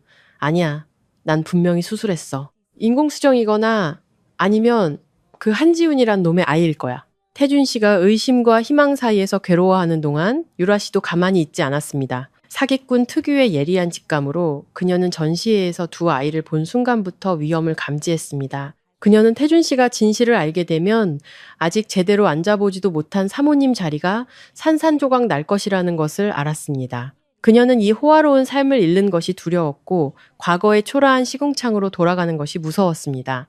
도서연, 이 미친년. 사라졌으면 곱게 사라질 것이지. 왜 다시 나타나서 내 발목을 잡아? 유라 씨는 이를 갈며 값비싼 향수병을 바닥에 내던졌습니다. 태준 씨가 계속 조사하게 둘 수는 없었습니다. 유라 씨는 먼저 손을 쓰기로 결심했습니다. 그녀는 돈을 받고 남을 비방하는 일을 전문으로 하는 SNS의 어뷰징 업체에 연락했습니다. 저의 브랜드 안연을 겨냥한 추악한 여론 조작이 시작되었습니다. 하룻밤 사이에 각종 인터넷 커뮤니티에는 안연의 도자기가 인체에 유해한 중금속 유약을 사용하며 특히 어린이 건강에 위험하다는 내용의 글들이 동시다발적으로 올라왔습니다. 가짜 계정들이 몰려와 욕설을 퍼붓고 불매운동을 조장했습니다. 수공예품이라더니 독극물이네. 절대 사지 마세요. 사기꾼들. 예술가라면서 양심도 없나. 소문은 걷잡을 수 없이 퍼져나갔습니다. 수출 대기 중이던 주문은 파트너사로부터 보류 통보를 받았고 제 휴대폰은 항의 전화로 쉴 새 없이 울렸습니다. 저는 컴퓨터 화면에 가득한 악성 댓글들을 보며 이 추악한 짓 뒤에 누가 있는지 바로 알 수 있었습니다. 유라 씨는 제 경제와 명예를 공격해 저를 다시 한번 진흙탕 속으로 끌어내리려 했던 것입니다. 수출 계약은 취소되었고 공방의 대표 전화는 욕설로 가득 찼습니다. 심지어 누군가는 서울의 쇼룸 입구에 붉은 페인트와 까나리 액젓을 던지기도 했습니다. 하지만 직원들의 걱정과는 달리 저는 이상할 정도로 침착했습니다.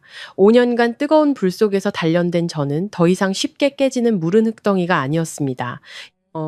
저는 이천 공방에서 바로 기자회견을 열었습니다. 화려한 호텔 대신 기자들과 고객들이 직접 생산 과정을 보고 굽기 전에 깨끗한 흙을 만져볼 수 있도록 하고 싶었습니다. 그날 저는 소박한 작업복을 입고 머리를 단정하게 묶은 채 햇살 가득한 마당 한가운데 섰습니다. 수십 개의 카메라 렌즈 앞에서 저는 당당하게 선언했습니다. 안연의 도자기는 단순한 상품이 아니라 저희 도시 가문의 자존심입니다. 저희는 결코 이익을 위해 양심을 팔지 않습니다. 그리고 여기 그 증거가 있습니다. 제 뒤에 대형 스크린이 켜졌습니다. 화면에 나온 거는 딱딱한 검사 성적서가 아닌 원료 창고에 숨겨진 CCTV 영상이었습니다. 영상 속에는 마스크를 쓴 낯선 남자가 몰래 유약통에 정체불명의 액체를 붓고 있었습니다. 그리고 곧 그는 구석으로 가마스크를 벗고 전화를 걸었습니다. 화면은 약간 흐릿했지만 유라 씨의 개인 운전기사의 얼굴이 뚜렷하게 보였습니다. 그리고 더 중요한 것은 제가 고용한 탐정이 녹음한 통화 내용이 회견장 전체에 선명하게 울려 퍼진 것이었습니다. 오유라 씨, 일 끝났습니다. 나머지 돈 입금해주세요. 이 도서연년의 제품들 이번에 중금속 오염으로 확실하게 망하게 될 겁니다. 회견장은 경악으로 술렁였습니다. 기자들은 재빨리 화면을 촬영했고 키보드 두드리는 소리가 빗소리처럼 울렸습니다. 저는 카메라 렌즈를 똑바로 응시하며 날카로운 눈빛으로 말했습니다. 저는 이 모든 증거를 경찰에 제출했습니다. 비열한 수법으로 남을 해치려는 자들은 반드시 법의 심판을 받게 될 것입니다. 그리고 이 사건의 배후에 있는 그 사람에게도 한마디 하겠습니다.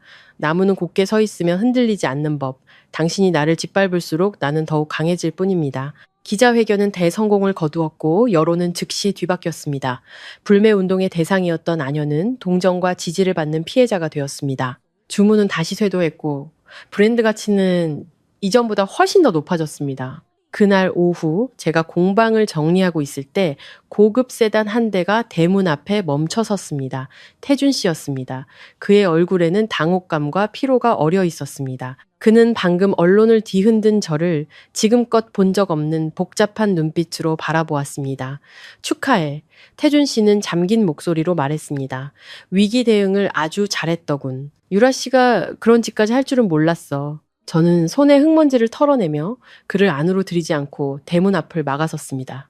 강태준 씨, 축하해주러 오셨다면 감사히 받죠. 하지만 당신 애인을 변호하러 오셨다면 그냥 돌아가세요. 저 바쁘거든요. 태준 씨는 한 걸음 다가와 제 손을 잡으려 했지만 제가 뒤로 물러섰습니다. 그는 멈칫하며 씁쓸하게 웃었습니다.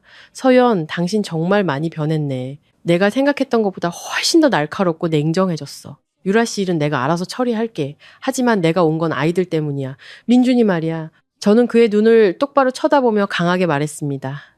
강태준 씨, 우리는 이제 사업상 경쟁자이고 사생활에서는 남남이에요.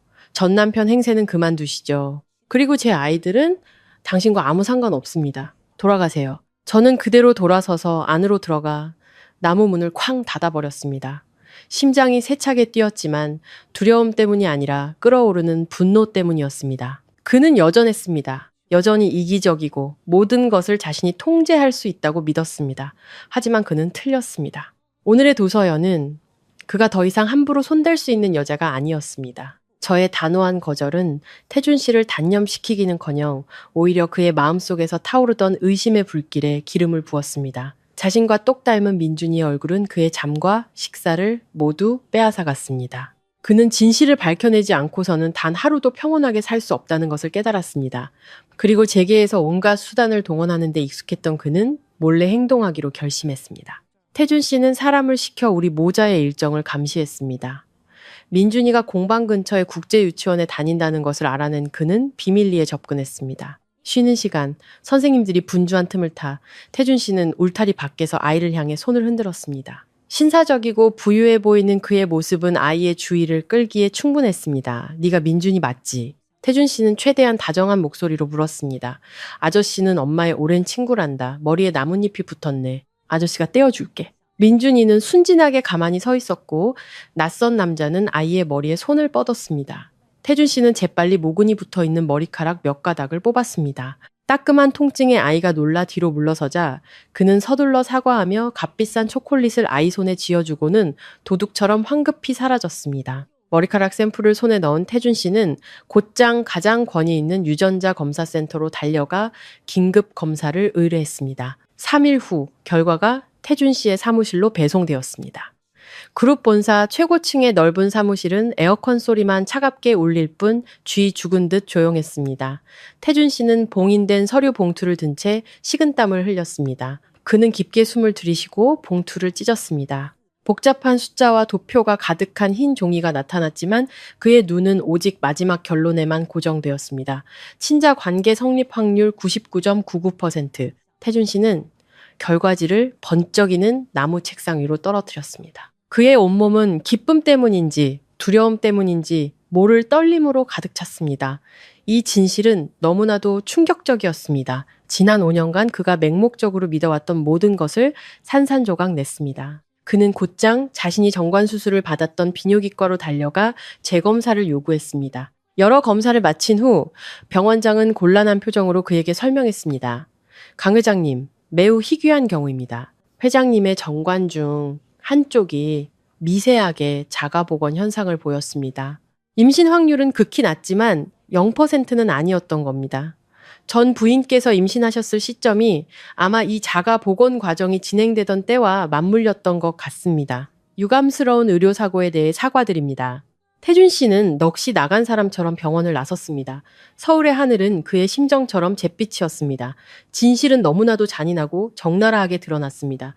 그는 자신이 생각했던 것처럼 완전한 불임이 아니었습니다. 그리고 더 끔찍한 사실은 그가 조강지처와 자신의 친자식들을 길거리로 내쫓고 사기꾼을 데려와 5년 동안 남의 자식을 키웠다는 것이었습니다. 그는 일주일 전 몰래 진행했던 강가보아의 유전자 검사 결과를 떠올렸습니다. 확률 0%. 동그랗고 비웃는 듯한 숫자였습니다. 2장의 검사 결과지 2개의 상반된 결과는 마치 그의 뺨을 세게 후려치는 2개의 손바닥 같았습니다. 세상에서 가장 똑똑하다고 자부했던 한 남자의 오만과 어리석음을 무너뜨렸습니다. 태준 씨는 핸들을 쥔 손에 힘을 주었고 핏줄이 붉어졌습니다. 그의 눈은 증오와 뒤늦은 후회로 붉게 충혈되었습니다. 오후의 소나기가 갑자기 쏟아졌습니다. 천둥과 번개는 하늘을 찢을 듯 울부짖으며 강태준의 마음속에서 휘몰아치는 폭풍과 어우러졌습니다. 그는 엑셀을 밟았고 차는 빗줄기를 뚫고 질주했습니다. 유라 씨와 그 귀한 아들이 살고 있는 해변의 별장을 향해서 집에 도착했을 때 유라 씨는 벨벳 소파에 앉아 한가롭게 손톱을 다듬고 있었습니다. 옆에서는 가보가 아이패드를 보여달라며 울고 떼를 쓰고 있었습니다. 흠뻑 젖은 채 살기등등한 얼굴로 돌아온 태준 씨를 보고 유라 씨는 황급히 일어나 특유의 애교 섞인 미소를 지었습니다. 자기 왔어? 왜 이렇게 흠뻑 젖었어? 내가 수건 가져다 줄게. 닥쳐. 태준 씨의 고함에 유라 씨는 소스라치게 놀라 손톱 다듬던 줄을 바닥에 떨어뜨렸습니다. 그는 말없이 유전자 검사 결과지 뭉치를 그녀의 얼굴에 던졌습니다. 흰 종이들이 허공을 날아다니다 유라 씨의 발밑에 흩어졌습니다. 그녀는 떨리는 손으로 서류를 주워 들었습니다. 가보의 결과지에서 친자관계 불성립이라는 글자를 그리고 민준이의 결과지에서 친자관계 성립이라는 글자를 확인한 순간 그녀의 얼굴에서 핏기가 사라졌습니다. 자기 내 말 좀 들어봐. 유라 씨는 뒷걸음질 치며 더듬거렸습니다. 이건 분명히 착각일 거야. 의사들이 실수한 거야. 나한텐 자기밖에 없는데. 태준 씨는 비웃었습니다. 차가운 웃음소리가 넓은 거실에 울려 퍼졌습니다. 착각? 내가 다른 센터 3군데에서 더 검사했어. 언제까지 날 속일 셈이었지? 5년 동안 난 널 여왕처럼 떠받들고 운전기사 놈의 자식을 키우고 네가 내 회사를 좀먹게 내버려뒀어. 내가 바보인 줄 알아? 유라 씨는 더 이상 부인할 수 없다라는 것을 깨달았습니다. 그녀는 달려가 태준 씨의 발 앞에 무릎 꿇고 그의 바지를 붙잡고 울며 애원했습니다. 태준 씨, 미안해요. 내가 잘못했어요. 너무 외로워서 잠깐 실수했어요. 하지만 당신을 향한 내 마음은 진심이에요. 사랑해요. 제발 이번 한 번만 용서해 주세요. 저 아이 내쫓을게요. 당신 아이 다시 낳아줄게요. 그 더러운 손 치워. 태준 씨는 다리를 세게 찾고 유라 씨는 바닥에 나뒹굴었습니다. 그는 마치 쓰레기를 보듯 혐오스러운 눈으로 그녀를 쳐다보았습니다. 날 사랑한다고? 넌 내 돈을 사랑했겠지. 넌 그 운전기사 놈이랑 짜고 날 속였어. 심지어 내 아내와 아이들까지 해치려 했고 널 죽이지 않는 것만으로도 예정을 생각한 줄 알아. 태준 씨는 문가에 서 있던 경호원들을 향해 차갑게 명령했습니다. 저 여자가 쓰고 있는 내 명의의 신용카드, 보석, 차, 모든 재산을 회수해. 저 여자랑 저 사생아 놈 당장 이 집에서 끌어내. 지금부터 강씨 가문의 어떤 부동산에도 발도 못 붙이게 해. 안 돼. 나한테 이럴 순 없어. 여긴 내 집이야. 유라 씨는 절망적으로 소리치며 테이블 다리를 붙잡았지만 덩치 큰 경호원 2명에게 질질 끌려나갔습니다. 가보는 엄마가 끌려가는 것을 보고 겁에 질려 울부짖었습니다. 별장의 문이 두 모자 앞에서 쾅 닫히며 그들을 영원히 화려한 삶과 단절시켰습니다. 밖에서는 여전히 비가 세차게 쏟아지고 있었습니다. 유라 씨는 차가운 흙바닥에 주저앉았습니다. 흠뻑 젖은 옷, 번진 화장 아래로 창백하고 늙어 보이는 맨 얼굴이 드러났습니다. 인과응보는 그녀가 생각했던 것보다 훨씬 빨리 찾아왔습니다. 그녀는 한때 비바람치던 밤, 저를 내쫓으며 희열을 느꼈습니다. 그리고 이제 그녀 자신이 버림받고 빈털터리가 되고 수백 수천 배 더한 굴욕을 맛보게 된 것입니다. 유라 씨라는 골칫덩이를 처리한 후에도 태준 씨의 마음은 조금도 가벼워지지 않았습니다.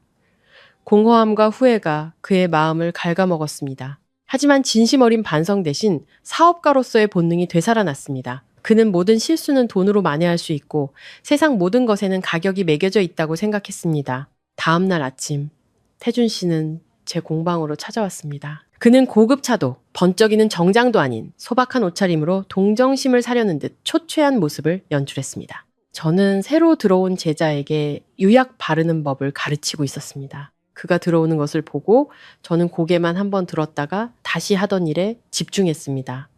마치 그가 공기라도 되는 것처럼 태준 씨는 제가 일을 마칠 때까지 끈기 있게 기다렸습니다. 그는 다가와 테이블 위에 VVIP 블랙카드와 미리 작성해온 계약서를 올려놓았습니다. 서연, 나 모든 진실을 알았어. 태준 씨는 뉘우치는 척 목소리를 낮췄지만 여전히 거만한 기운이 남아있었습니다. 민준이와 민서는 내 아이들이야. 5년 전에 당신을 믿지 못했던 건 내가 잘못했어. 유라 씨는 내쫓았고 이제 당신과 아이들에게 보상하고 싶어. 저는 수건에 손을 닦으며 비웃었습니다. 보상이라고요? 어떻게 보상하실 건데요? 돈으로? 이 카드에 100억 들어있어. 태준 씨는 자신감 넘치는 눈빛으로 카드를 제 쪽으로 밀었습니다. 당신이 이 공방 일으키느라 고생한 거 알아. 이 돈이면 지금보다 10배는 더 크게 확장할 수 있을 거야. 그 대가로 아이들 양육권을 나한테 넘겨. 아니면 원한다면 우리 재혼해도 좋아. 세상에서 가장 화려한 결혼식을 열어줄게. 아이들은 최고의 환경에서 세계 최고의 학교에 다니게 될 거야. 저는 블랙카드를 보고 다시 그의 눈을 보았습니다. 그의 눈에 제 아이들은 여전히 가격을 매길 수 있는 상품일 뿐이었습니다. 5년 전 그는 30억으로 자유를 샀습니다. 이제 그는 100억으로 아빠가 될 권리를 사려 하고 있었습니다. 그는 아이들이 무엇을 좋아하고 무엇을 무서워하는지, 제가 어떤 생사의 고비를 넘겼는지 단 한 번도 묻지 않았습니다. 그저 돈을 던지고 소유하려 할 뿐이었습니다. 분노가 치밀어 올랐지만 저는 그것을 억누르고 극도의 경멸감으로 바꿨습니다. 저는 카드를 집어들어 손 안에서 돌리다가 그의 가슴팍에 던졌습니다. 100억? 당신 눈에는 내 아이들이 사고 팔 수 있는 물건으로 보여요? 저는 자리에서 일어나 그의 얼굴을 똑바로 쳐다보며 강하게 말했습니다. 미안하지만 안 팔아요. 예전에도 말했지만 내 아이들의 아빠는 5년 전에 죽었어요. 지금 당신은 돈은 많지만 인격은 가난한 남남일 뿐이라고요. 태준 씨는 모욕감에 얼굴이 벌개졌습니다. 그는 제가 그 엄청난 돈을 거절할 것이라고는 상상도 못했던 것입니다.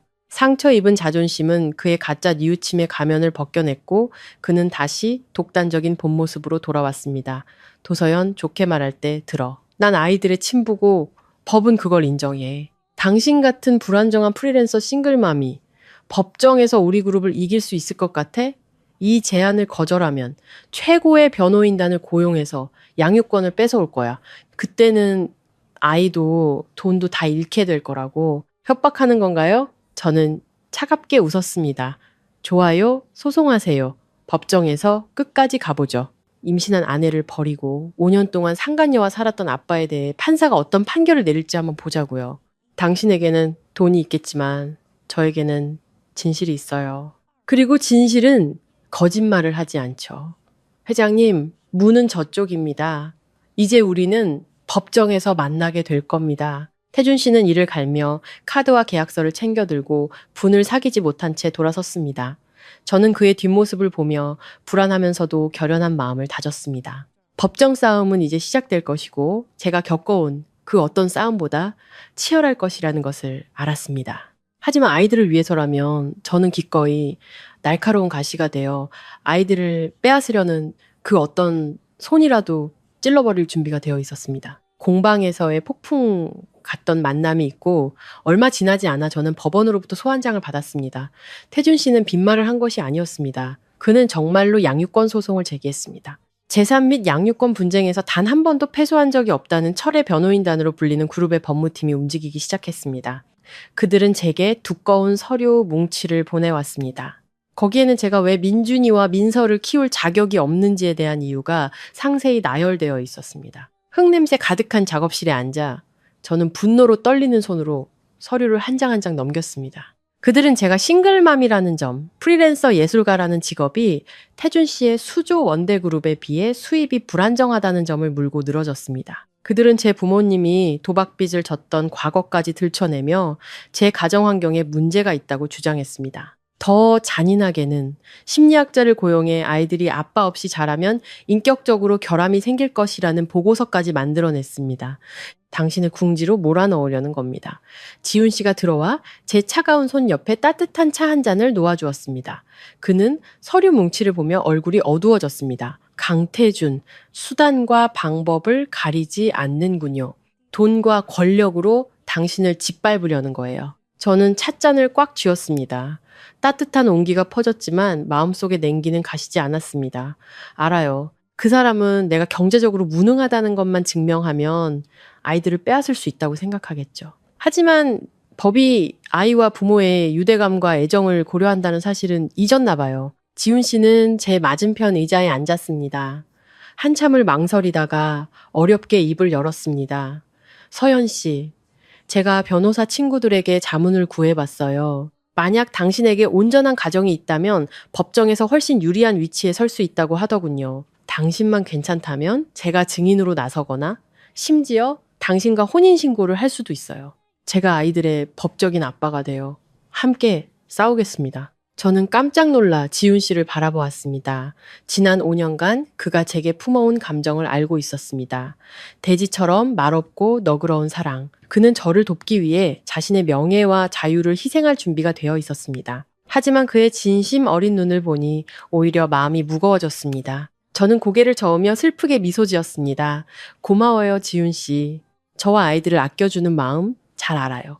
하지만 그럴 수는 없어요. 결혼은 법정에서 내세울 방패가 아니에요. 이 소송 때문에 당신과 결혼한다면 당신의 그 소중한 마음에 평생 죄책감을 느끼게 될 거예요. 저는 제 힘으로 아이들을 낳고 키운 엄마의 자격으로 싸우고 싶어요. 지윤 씨는 침묵했습니다. 그의 눈에 잠시 슬픔이 스쳤지만 곧 존경의 빛으로 바뀌었습니다. 그는 제 손을 잡고 가볍게 쥐었습니다. 알겠습니다. 당신 마음이 시키는 대로 하세요. 혼인신고서 한 장 없어도 저는 항상 당신 뒤에서 세 식구의 가장 든든한 버팀목이 되어줄 겁니다. 우린 지지 않을 거예요. 지훈 씨의 굳건한 태도는 제게 큰 힘이 되었습니다. 저는 서류 뭉치를 옆으로 밀어두고 제 변호사와 연락하기 시작했습니다. 이 싸움은 단순히 아이들을 빼앗기지 않기 위함이 아니었습니다. 한 엄마의 존엄성을 지키기 위한 싸움이었습니다. 저는 태준 씨에게 보여줄 것입니다. 돈으로 유능한 변호사는 살 수 있지만 정의와 모성애는 살 수 없다는 것을 태준 씨의 전략은 법적인 것에만 그치지 않았습니다. 그는 언론을 이용해 저를 공격하기 시작했습니다. 대기업의 힘으로 여론을 조작하는 것은 어렵지 않았습니다. 재벌가 친자식 되찾으려 하지만 전처의 방해에 부딪혀 5년 만에 자식 찾은 아버지의 눈물 같은 자극적인 제목의 기사들이 쏟아져 나왔습니다. 기사 속에서 태준 씨는 전처에게 소가 자식을 빼앗겼다가 이제라도 보상하려 하지만 이기적인 전처 때문에 가로막힌 비운의 아버지로 그려졌습니다. 사정을 모르는 대중은 들끓기 시작했습니다. 그들은 빌려온 정의감으로 저를 비난했습니다. 아이를 무기로 전 남편에게 복수하는 속 좁은 여자라고 불렀습니다. 제 개인 SNS와 안연의 공식 페이지는 악성 댓글로 도배되었습니다. 저는 애써보지 않으려 했고 아이들이 상처받지 않도록 막으려 했습니다. 하지만 여론의 촉수는 유치원에까지 뻗쳤습니다. 그날 오후 저는 평소보다 일찍 아이들을 데리러 갔습니다.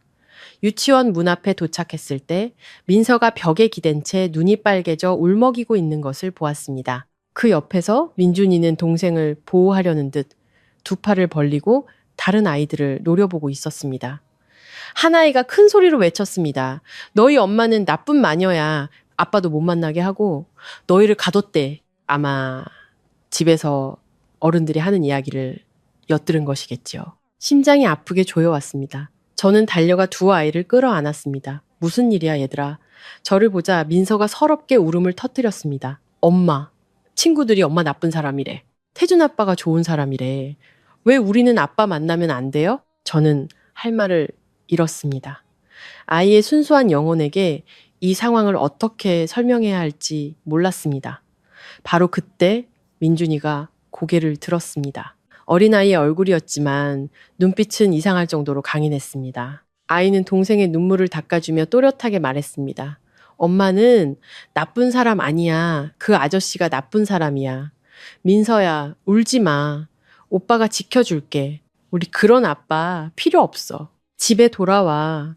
저는 두 아이와 마주 앉아 억지로 침착함을 유지하며 물었습니다. 민준이가 제 눈을 똑바로 보며 나이답지 않게 어른스러운 목소리로 말했습니다. 엄마, 예전에 엄마가 밤에 몰래 우는 거 봤어요. 비 오는 날 쫓겨났다고 됐잖아요. 그 태준이라는 아저씨는 우리한테 사탕 하나 사준 적도 없고 재워준 적도 없어요. 엄마 아플 때 지훈 아저씨만 밤새 죽 끓여줬잖아요.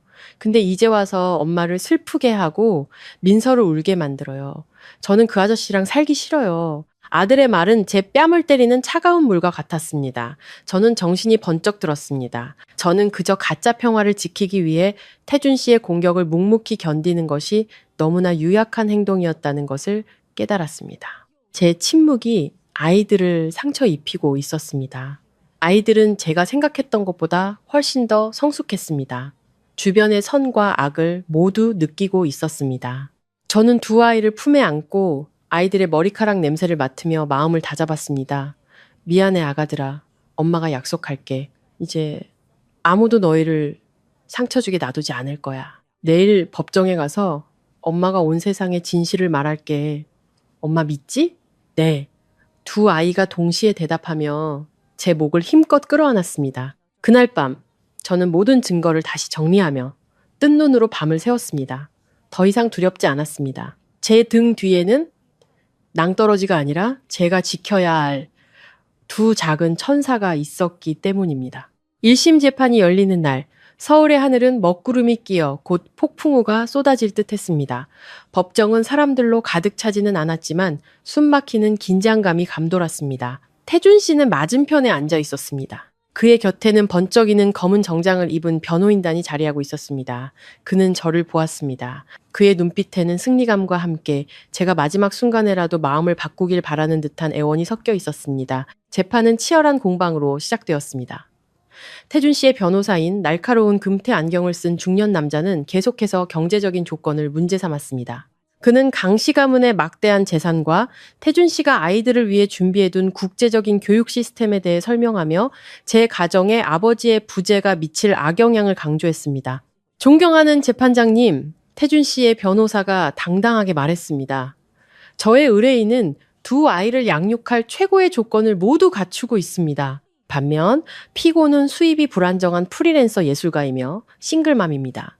아이들을 물질적으로나 정서적으로 결핍된 환경에서 자라게 하는 것은 큰 불행입니다. 저는 입술을 꽉 깨물고 앉아 있었습니다. 제 변호사인 차분한 인상의 여성 변호사가 일어나 공방의 안정적인 수입과 제가 아이들에게 쏟은 무조건적인 사랑을 증거로 제시하며 반박했습니다.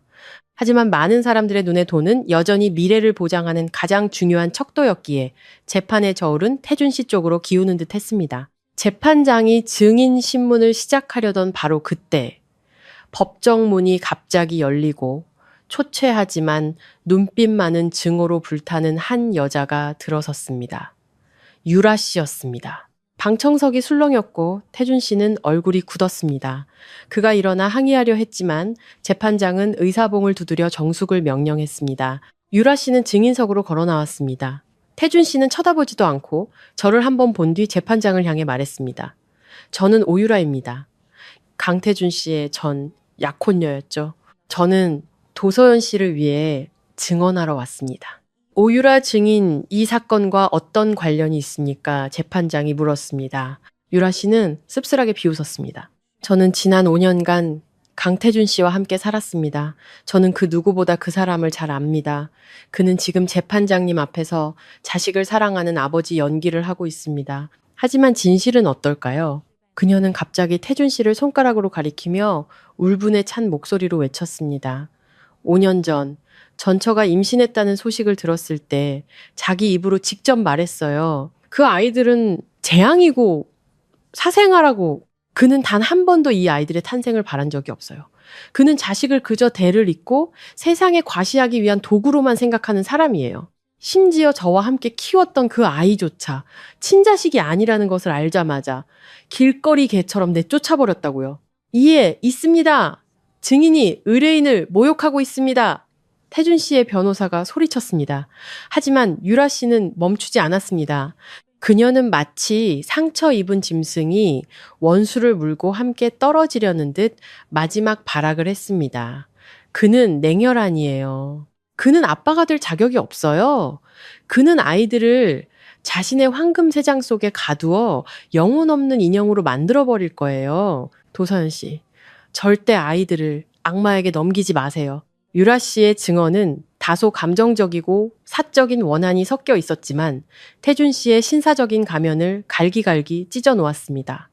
법정은 침묵에 잠겼습니다. 태준 씨는 의자에 주저앉았습니다. 그의 얼굴은 새하얗게 질렸고 식은땀이 비오듯 흘렀습니다. 그는 자신이 애써 묻어두었던 추악한 과거가 자신이 승리할 것이라고 믿었던 바로 이곳에서 자신의 목을 조르고 있다라는 것을 깨달았습니다.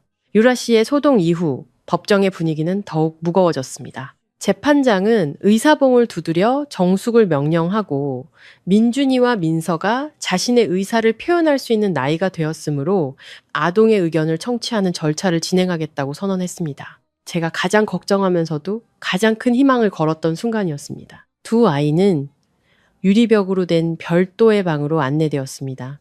그곳에서 재판장과 아동심리 전문가가 아이들과 부드럽게 대화를 나눴습니다. 대화 내용은 스피커를 통해 밖으로 전달되었습니다. 민서는 오빠의 손을 꽉 잡고 있었고 민준이는 등을 꼿꼿이 세운 채 이상할 정도로 진지한 표정으로 앉아 있었습니다. 인자한 인상의 재판장이 물었습니다. 두 사람, 저기 강태준이라는 아저씨가 누구인지 아나요? 민서가 작은 목소리로 대답했습니다. 태준 아빠요. 그럼 태준 아빠랑 같이 살고 싶어요? 큰 집에서 예쁜 장난감 갖고 놀면서요? 재판장이 다시 물었습니다. 민서는 고개를 세차게 저으며 오빠에게 기댔습니다. 그때 민준이가 입을 열었습니다. 아이의 목소리는 스피커를 통해 맑지만 강철처럼 단단하게 울려 퍼졌습니다. 저는 큰 집도 필요 없고 장난감도 필요 없어요. 저는 엄마랑 지훈 아빠만 있으면 돼요. 아래 의자에 앉아있던 태준 씨는 친아들의 입에서 지훈 아빠라는 말이 나오는 것을 듣고 손을 떨며 의자 팔걸이를 꽉 쥐었습니다. 민준이는 말을 이었습니다. 아이의 말 한마디 한마디는 그곳에 있는 모든 어른의 심장을 찌르는 바늘 같았습니다. 엄마가 그랬어요. 옛날에 태준 아빠가 비 오는 날 엄마를 쫓아냈다고요. 엄마는 많이 울었어요. 밤마다 우리 등을 토닥여주면서 몰래 울었어요. 한 번은 엄마가 많이 아팠는데 열이 엄청 났는데 지훈 아저씨만 밤새 죽 끓여줬어요. 아이는 동그란 눈을 들어 재판장을 보더니 유리병 너머의 태준 씨를 손가락으로 가리켰습니다. 저 아저씨는 엄마를 울게 한 사람이에요. 저는 남자니까 엄마를 지켜야 해요. 저는 엄마를 아프게 한 사람이랑 살기 싫어요. 만약 판사 할아버지가 저 아저씨랑 살라고 하면 저는 도망갈 거예요. 법정은 쥐 죽은 듯 조용했습니다. 아무도 숨소리조차 크게 내지 못했습니다. 5살 아이의 순수하지만 적나라한 말은 모든 화려한 거짓과 딱딱한 법 논리를 무너뜨렸습니다. 그 말은 우리 모두의 가장 깊은 곳에 있는 인간성을 건드렸습니다. 태준 씨는 책상 위로 고개를 떨구었습니다. 그의 어깨가 가늘게 떨렸습니다. 저는 그 오만한 남자가 우는 것을 처음 보았습니다. 뒤늦은 눈물방울이 차가운 나무 책상 위로 떨어졌습니다. 그는 깨달았습니다. 돈으로 변호사는 살 수 있고 여론도 살 수 있지만 어린 시절의 기억은 살 수 없으며 자신이 저지른 상처를 지울 수도 없다는 것을 그는 패배했습니다. 제게 패배한 것이 아니라 5살짜리 아들에게 그리고 자신이 뿌렸던 잔인한 과거에게 패배한 것이었습니다. 수많은 이별과 다툼을 지켜봐 온 나이 든 재판장도 이 순간 안경을 벗어야 했습니다. 그는 권력의 정점에서 무너져 내린 강태준을 보고 다시 우리 모자를 따뜻한 눈으로 바라보았습니다. 그는 의사봉을 내리쳤습니다. 그 소리는 단호하게 울려 퍼지며 모든 소란과 논쟁을 끝냈습니다. 판결을 선고합니다. 재판장의 목소리는 낮고 위험 있게 울렸습니다. 아동은 어른들의 소유물이나 자존심을 채우기 위한 도구가 아닙니다. 아동의 행복과 심리적 발달이 최우선으로 고려되어야 합니다. 두 아동의 간절한 의사와 지난 5년간 어머니의 헌신적인 양육 과정을 고려하여 두 자녀, 도민준 군과 도민서 양의 양육권은 어머니인 도서연 씨에게 있음을 선고합니다. 의사봉이 다시 한번 내리쳐졌습니다. 그 소리는 극적인 교향곡의 마지막 음표처럼 느껴졌습니다. 저는 감정이 북받쳐 두 아이를 품에 꼭 끌어안았습니다. 눈물이 쏟아졌지만 이번에는 행복의 눈물이었습니다. 저는 이겼습니다. 돈으로 이긴 것도 권력으로 이긴 것도 아니었습니다. 오직 한 엄마의 사랑과 희생으로 이겨낸 것이었습니다. 지훈 씨가 곁에 서서 제 어깨를 가볍게 쥐었습니다. 그의 눈도 감격으로 붉어져 있었습니다. 태준 씨는 의자에 멍하니 앉아 있었습니다. 그의 온몸에서 기력이 빠져나간 듯 했습니다. 그의 철의 변호인단은 조용히 서류를 정리했습니다. 아무도 그에게 위로의 말을 건네지 못했습니다. 태준 씨가 고개를 들어 우리 셋을 보았습니다. 그의 눈에는 더 이상 오만함이나 거만함은 없었습니다. 오직 공허함과 뒤늦은 후회만이 남아 있었습니다. 그가 일어나 우리 쪽으로 걸어오려 했습니다. 아마 사과를 하고 싶었거나 아이들의 손을 한번 잡아보고 싶었던 것이겠지요. 하지만 민준이가 그것을 보았습니다.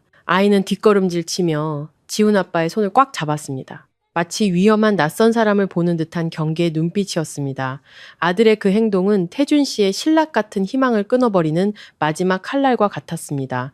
그는 멈칫했고 두 손을 무력하게 늘어뜨렸습니다. 법정 경위가 다가와 법원 규정에 따라 거리를 유지하라고 신호를 보냈습니다. 저는 일어나 두 아이의 손을 잡고 문으로 걸어 나갔습니다. 폭풍우가 지나간 뒤 문 밖에서는 눈부신 햇살이 쏟아지고 있었습니다.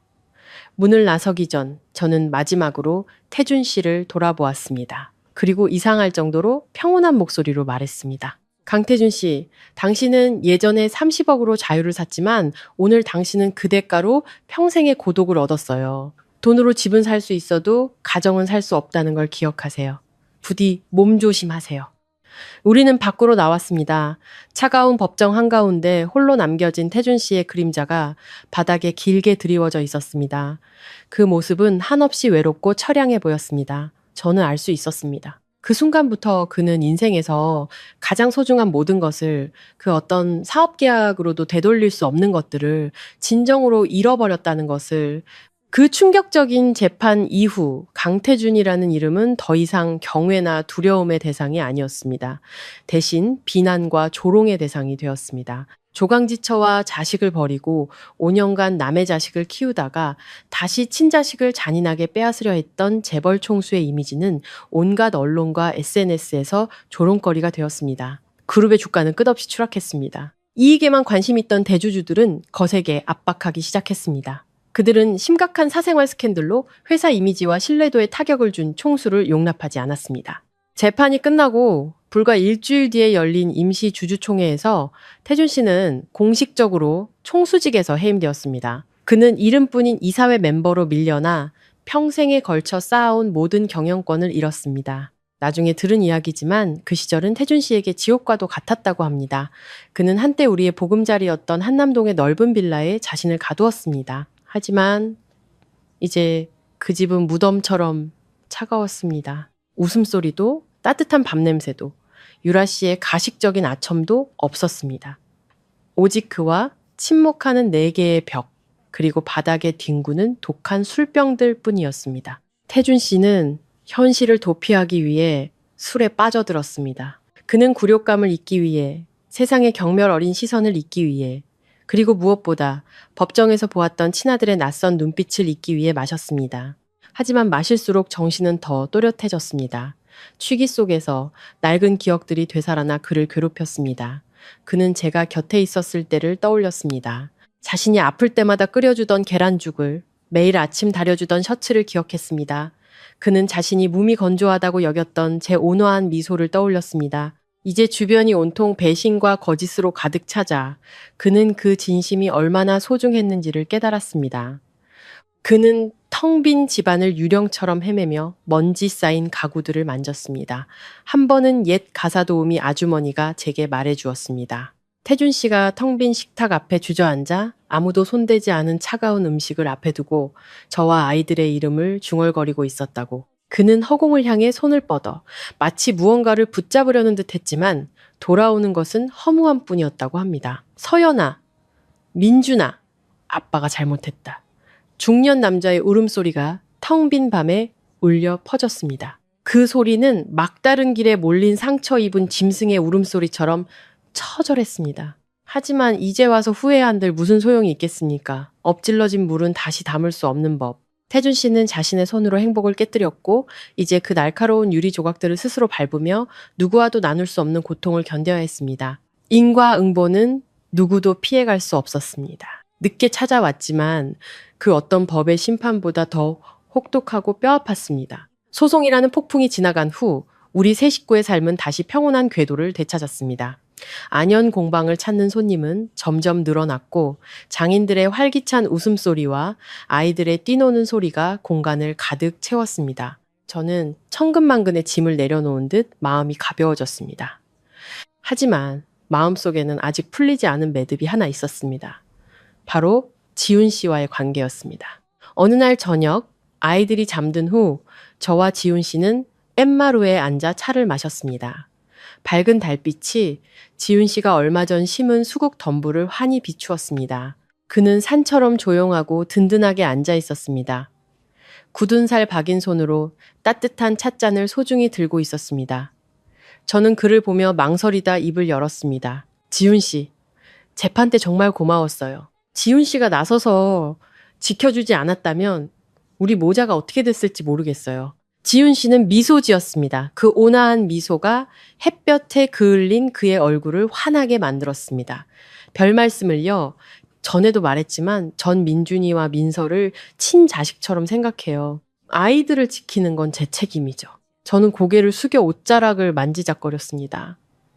하지만 제가 지훈 씨 인생을 망치는 건 아닌지 걱정돼요. 지훈 씨는 아직 젊고 재능도 많은데 저처럼 한번 실패한 여자가 아니라 온전한 가정을 꾸릴 자격이 있는 분이잖아요. 저는 이제 결혼이 무서워요, 지훈 씨. 자라보고 놀란다고. 영원이라는 걸 더는 믿지 못하겠어요. 지훈 씨는 찻잔을 내려놓았습니다. 그는 제 눈을 똑바로 쳐다보았습니다. 그의 눈에는 넓은 바다 같은 포용력이 담겨 있었습니다. 그는 낮고 단호한 목소리로 말했습니다. 서연 씨, 누가 제게 혼인신고서가 필요하다고 했나요? 누가 제게 거창한 결혼식이 필요하다고 했나요? 그는 떨리는 제 손을 잡아주었습니다. 거칠지만 따뜻한 그의 손이 제게 이상한 안정감을 주었습니다. 저는 그런 형식적인 것들은 필요 없어요. 저는 그저 매일 새 식구가 웃는 모습을 보고 당신과 함께 흙을 만지고 당신이 해준 밥을 먹고 저에게는 그것만으로도 이미 가족이에요. 결혼 증명서는 법적인 절차일 뿐 사람의 마음을 묶어둘 수는 없어요. 강태준은 당신과 그 종이를 가졌었지만 결국 당신을 배신했잖아요. 저는 고개를 들어 그를 보았습니다. 눈물이 그렁그렁 맺혔습니다. 그의 소박한 말들이 제 마음 가장 깊고 연약한 곳을 건드렸습니다. 지윤 씨는 바람처럼 부드러운 목소리로 말을 이었습니다. 당신이 원하는 대로 살아요. 부담 갖지도 말고 서두르지도 말고요. 저는 바로 여기 당신 곁에서 기다릴게요. 1년이든 10년이든 평생이라도 당신이 제게 새 식구를 지킬 수 있도록 허락만 해준다면 그걸로 충분해요. 제 심장이 녹아내리는 것 같았습니다. 지난 5년간 저를 둘러싸고 있던 얼음장 같은 벽이 그의 진심 어린 불꽃에 완전히 녹아버렸습니다. 저는 깨달았습니다. 진정한 사랑은 소유나 공허한 맹세가 아니라는 것을, 사랑은 곁에 있어주는 것, 말없이 희생하는 것, 그리고 상대방이 상처를 치유할 때까지 끈기 있게 기다려주는 것이라는 것을 저는 더 이상 손을 빼지 않고 그의 손을 부드럽게 마주 잡았습니다. 평화로운 달빛 아래 두 개의 외로운 영혼은 마침내 서로의 안식처를 찾았습니다. 태준 씨의 인생이 그렇게 술과 망각 속으로 저물어갈 것이라고 생각했을 때 그의 추락의 마침표를 찍는 큰 사고가 갑자기 닥쳤습니다. 비바람이 몰아치던 어느 날 밤, 제 휴대폰이 울렸습니다. 모르는 번호였지만 불길한 예감이 들었습니다. 여보세요? 혹시 강태준 씨 전 부인 도서연 씨 맞으십니까? 낯선 남자의 다급한 목소리가 들려왔습니다. 저는 대학병원 응급실 의사입니다. 강태준 씨가 심각한 교통사고를 당해 위독한 상태입니다. 휴대폰 긴급 연락처에 아직도 부인 성함이 저장되어 있어서요. 지금 바로 와주실 수 있겠습니까? 보호자 수술 동의가 시급합니다. 휴대폰을 떨어뜨릴 뻔했습니다. 사고, 위독, 그 단어들이 머릿속에서 맴돌며 저를 아찔하게 만들었습니다. 그를 아무리 미워했어도, 모든 정을 끊어냈다고 생각했어도 그가 생사의 기로에 서 있다는 소식을 듣자 마음이 흔들리지 않을 수 없었습니다. 결국 그는 제 두 아이의 친부이자 제가 한때 청춘을 바쳐 사랑했던 남자였습니다. 저는 지윤 씨를 돌아보았습니다. 그도 어렴풋이 대화 내용을 들은 듯했습니다. 그는 불편한 기색이나 질투심 없이 이해심 가득한 눈으로 고개를 끄덕였습니다. 다녀와요. 그래도 마지막 인연인데 이제 그 사람 곁엔 아무도 없잖아요. 사랑 때문이 아니라 사람으로서의 도리를 하러 가는 거니까. 지훈 씨의 넓은 마음에 저는 더욱 그를 존경하게 되었습니다. 저는 아이들을 그에게 맡기고 서둘러 택시를 타고 병원으로 향했습니다. 차창을 때리는 빗방울을 보며 마음이 복잡했습니다. 더 이상 증오도 사랑도 남아있지 않았습니다. 지금 느끼는 감정은 재능은 있었으나 불행했고 스스로의 잘못으로 인생을 망친한 인간에 대한 연민뿐이었습니다. 병원에 도착했을 때 태준 씨는 이동 침대에 누워 있었습니다. 온몸은 피투성이었고 얼굴은 부어올라 형체를 알아보기 힘들었습니다. 몸에는 온갖 기계들이 연결되어 있었습니다. 유라 씨도 아첨하던 직원들도 그 어떤 친척도 보이지 않았습니다. 그는 그곳에 한때 불같이 호령하던 재벌 총수였다고는 믿을 수 없을 만큼 외롭고 비참하게 누워 있었습니다. 저는 전 배우자 자격으로 수술 동의서에 서명했습니다. 수술은 밤새 이어졌습니다. 저는 병원 복도에 앉아 있었습니다. 코를 찌르는 소독약 냄새가 5년 전 제가 임신 진단서를 들고 서 있던 그 병원 복도를 떠올리게 했습니다. 그때 그는 우리 모자를 무정하게 버렸지만 지금은 제가 그의 신락 같은 생명을 붙잡아주기 위해 유일하게 남은 사람이 되었습니다. 다음 날 아침, 태준 씨는 위기를 넘기고 회복실로 옮겨졌습니다. 저는 잠시 집에 들러 묽은 소고기죽을 끓였습니다. 산해진 미가 아닌 평범하고 따뜻한 죽 한 그릇. 저는 아내로서가 아니라 어려움에 처한 사람에게 자선을 베푸는 마음으로 병원을 찾았습니다. 병실에 들어섰을 때 태준 씨는 깨어 있었습니다. 그는 부은 눈을 힘겹게 뜨고 죽통을 들고 서 있는 저를 보았습니다. 그의 눈가에서 눈물 한 방울이 흘러내려 베개를 적셨습니다. 그는 마른 입술을 달싹였습니다. 목소리는 너무나 작고 희미해서 제가 귀를 가까이 대고서야 겨우 들을 수 있었습니다. 서연, 미안해. 한 인간이 고통과 상실의 끝에서야 내뱉은 뒤늦은 사과였습니다. 저는 그를 보며 파도 없는 호수처럼 평온한 마음을 느꼈습니다. 저는 죽통을 테이블 위에 올려놓고 조용히 말했습니다. 뜨거울 때 드세요. 먹고 살아야죠. 세상에 진 빚, 아이들에게 진 빚 갚으려면요.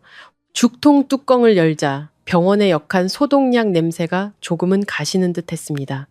김이 모락모락 피어오르며 파와 깻잎의 은은한 향이 퍼졌습니다. 과거 화려한 파티에서는 쳐다보지도 않았을 평범한 음식. 지금 그는 그 죽 한 그릇을 마치 값을 매길 수 없는 보물처럼 뚫어지게 쳐다보고 있었습니다. 저는 그가 앉을 수 있도록 등을 받쳐주고 베개를 괴어주었습니다. 태준 씨는 깁스한 팔을 힘겹게 움직여 스스로 숟가락을 들려 했지만 손이 심하게 떨려 쿵수가 없었습니다. 저는 한숨을 쉬고 죽 그릇을 들어 한 숟가락 작게 떠서 식힌 후 그의 입가로 가져갔습니다. 드세요. 저는 다정하지만 거리감이 느껴지는 목소리로 말했습니다. 의사 선생님이 기력 회복하려면 유동식을 먹어야 한대요. 태준 씨는 순순히 입을 벌려 죽을 삼켰습니다. 죽이 목구멍으로 넘어가자마자 그의 눈에서 다시 눈물이 터져 나왔습니다. 그는 흐느껴 울었습니다. 마른 가슴에서 터져 나오는 울음소리는 처절하고 애달팠습니다. 그는 마치 길 잃은 아이가 온기를 찾은 것처럼 울었습니다. 어리석었던 실수 때문에, 오만함 때문에 이 소박한 행복을 잃어버린 것을 슬퍼하며 울었습니다. 서연아, 태준 씨는 제 손목을 잡았습니다. 그의 손은 얼음장처럼 차갑고 힘이 없었습니다. 죽이 너무 맛있다. 내가 먹어본 그 어떤 음식보다 맛있어. 왜 예전에는 몰랐을까? 난 모든 걸 가졌었는데, 현명한 아내도, 가정도. 그런데 그걸 내 손으로 부숴버렸어. 난 죄인이야. 죽어 마땅해. 저는 침묵하며 계속해서 그에게 죽을 떠먹여 주었습니다. 손을 빼지도 공허한 위로의 말을 건네지도 않았습니다. 저는 그가 실컷 울도록 내버려 두었습니다. 이 눈물이 오랫동안 그의 눈을 가리고 있던 먼지를 씻어내는 데 필요하다는 것을 알았기 때문입니다. 죽그릇이 비워졌을 때 태준 씨는 저를 보았습니다. 그의 눈빛은 몇 년 만에 처음으로 이상할 정도로 맑고 진실해 보였습니다. 그는 쉰 목소리로 말했습니다. 내가 당신에게 용서를 구할 자격이 없다는 거 알아. 당신과 아이들에게 준 상처가 너무 커. 그냥 한 가지만 말하고 싶어. 한지훈 씨랑 정말 행복하게 살아. 그 사람은 좋은 사람이야. 나보다 수만 배는 당신에게 어울려. 그는 내가 하지 못했던 것들을 해냈으니까.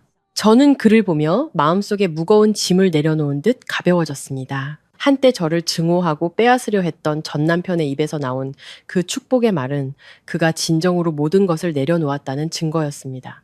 그는 자신의 패배를 인정하고 제가 평온할 수 있도록 뒤로 물러선 것이었습니다. 저는 고개를 끄덕이며 원망 없는 미소를 지었습니다. 고마워요. 행복할게요. 그리고 당신도 이 일을 겪고 나서 자신만의 평화를 찾길 바라요. 아이들은 당신을 미워하지 않아요. 시간이 필요할 뿐이에요. 당신이 진심으로 변한다면 언젠가 아이들도 당신을 아빠라고 부를 날이 올 거예요.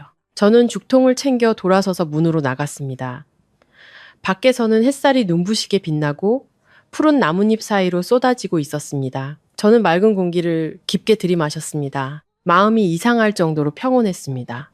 과거는 저 병실 문 뒤에 완전히 닫힌 것이었습니다. 퇴원 후 태준 씨는 우리 삶에서 조용히 사라졌습니다. 그는 더 이상 공방에 찾아와 소란을 피우지도 시끄러운 스캔들로 신문에 오르내리지도 않았습니다. 옛 지인을 통해 태준 씨가 한국에 남은 지분과 부동산을 모두 급하게 처분하고 있다는 소식을 어렴풋이 들었습니다. 그는 돌아올 기약 없는 떠남을 준비하고 있었습니다. 한 달 후 저는 태준 씨의 개인 변호사로부터 소포 하나를 받았습니다. 안에는 두꺼운 서류철과 편지 한 통이 들어 있었습니다. 편지를 열자 태준 씨의 비뚤어진 글씨가 보였습니다. 몇 군데는 눈물 때문인지 혹은 아직 사고 후유증으로 손이 떨려서인지 번져 있었습니다. 서연아, 네가 이 편지를 읽을 때쯤이면 난 미국으로 가는 비행기 안에 있을 거야. 난 한국을 이 고통스럽고 굴욕적인 기억으로 가득한 곳을 떠나기로 결심했어. 새로운 환경에서 다시 시작해야 할 것 같아. 이 나이에 이런 망가진 몸으로 다시 시작하는 게 얼마나 힘든지 알지만 말이야. 너와 아이들에게 작별 인사도 없이 떠나는 걸 용서해줘. 아이들을 보면 차마 발길이 떨어지지 않을 것 같았어. 이 서류철은 안연이라는 이름으로 설립된 신탁기금 서류야. 내가 가진 재산을 모두 팔아서 약 120억 원을 이 기금에 넣었어. 이 돈은 두 아이가 성인이 될 때까지 모든 학비와 의료비로 사용될 거야. 아이들이 18살이 되면 이 돈을 자유롭게 사용할 수 있게 될 거고. 거절하지 말아줘. 이건 매수도 보상도 아니야. 돈으로 살 수 없는 것들이 있다는 걸 이젠 아니까. 지난 5년간 내가 빚졌던 분유값이라고. 이 못난 아빠가 아이들을 위해 해줄 수 있는 마지막 책임이라고 생각해줘. 난 그저 아이들이 돈 걱정 없이 풍족하게 자신의 꿈을 펼치며 살기를 바랄 뿐이야. 나 갈게. 너와 한지훈 씨 100년해로 하길 빌어. 만약 다음 생이 있다면 그때는 내가 한 발 늦게 태어나 멀리서 너의 행복을 지켜보는 사람이었으면 좋겠어. 그 행복을 부수는 사람이 아니라 잘 있어. 저는 편지를 든 채 조용히 눈물을 흘렸습니다. 120억 원. 누군가에게는 꿈 같은 거액의 재산.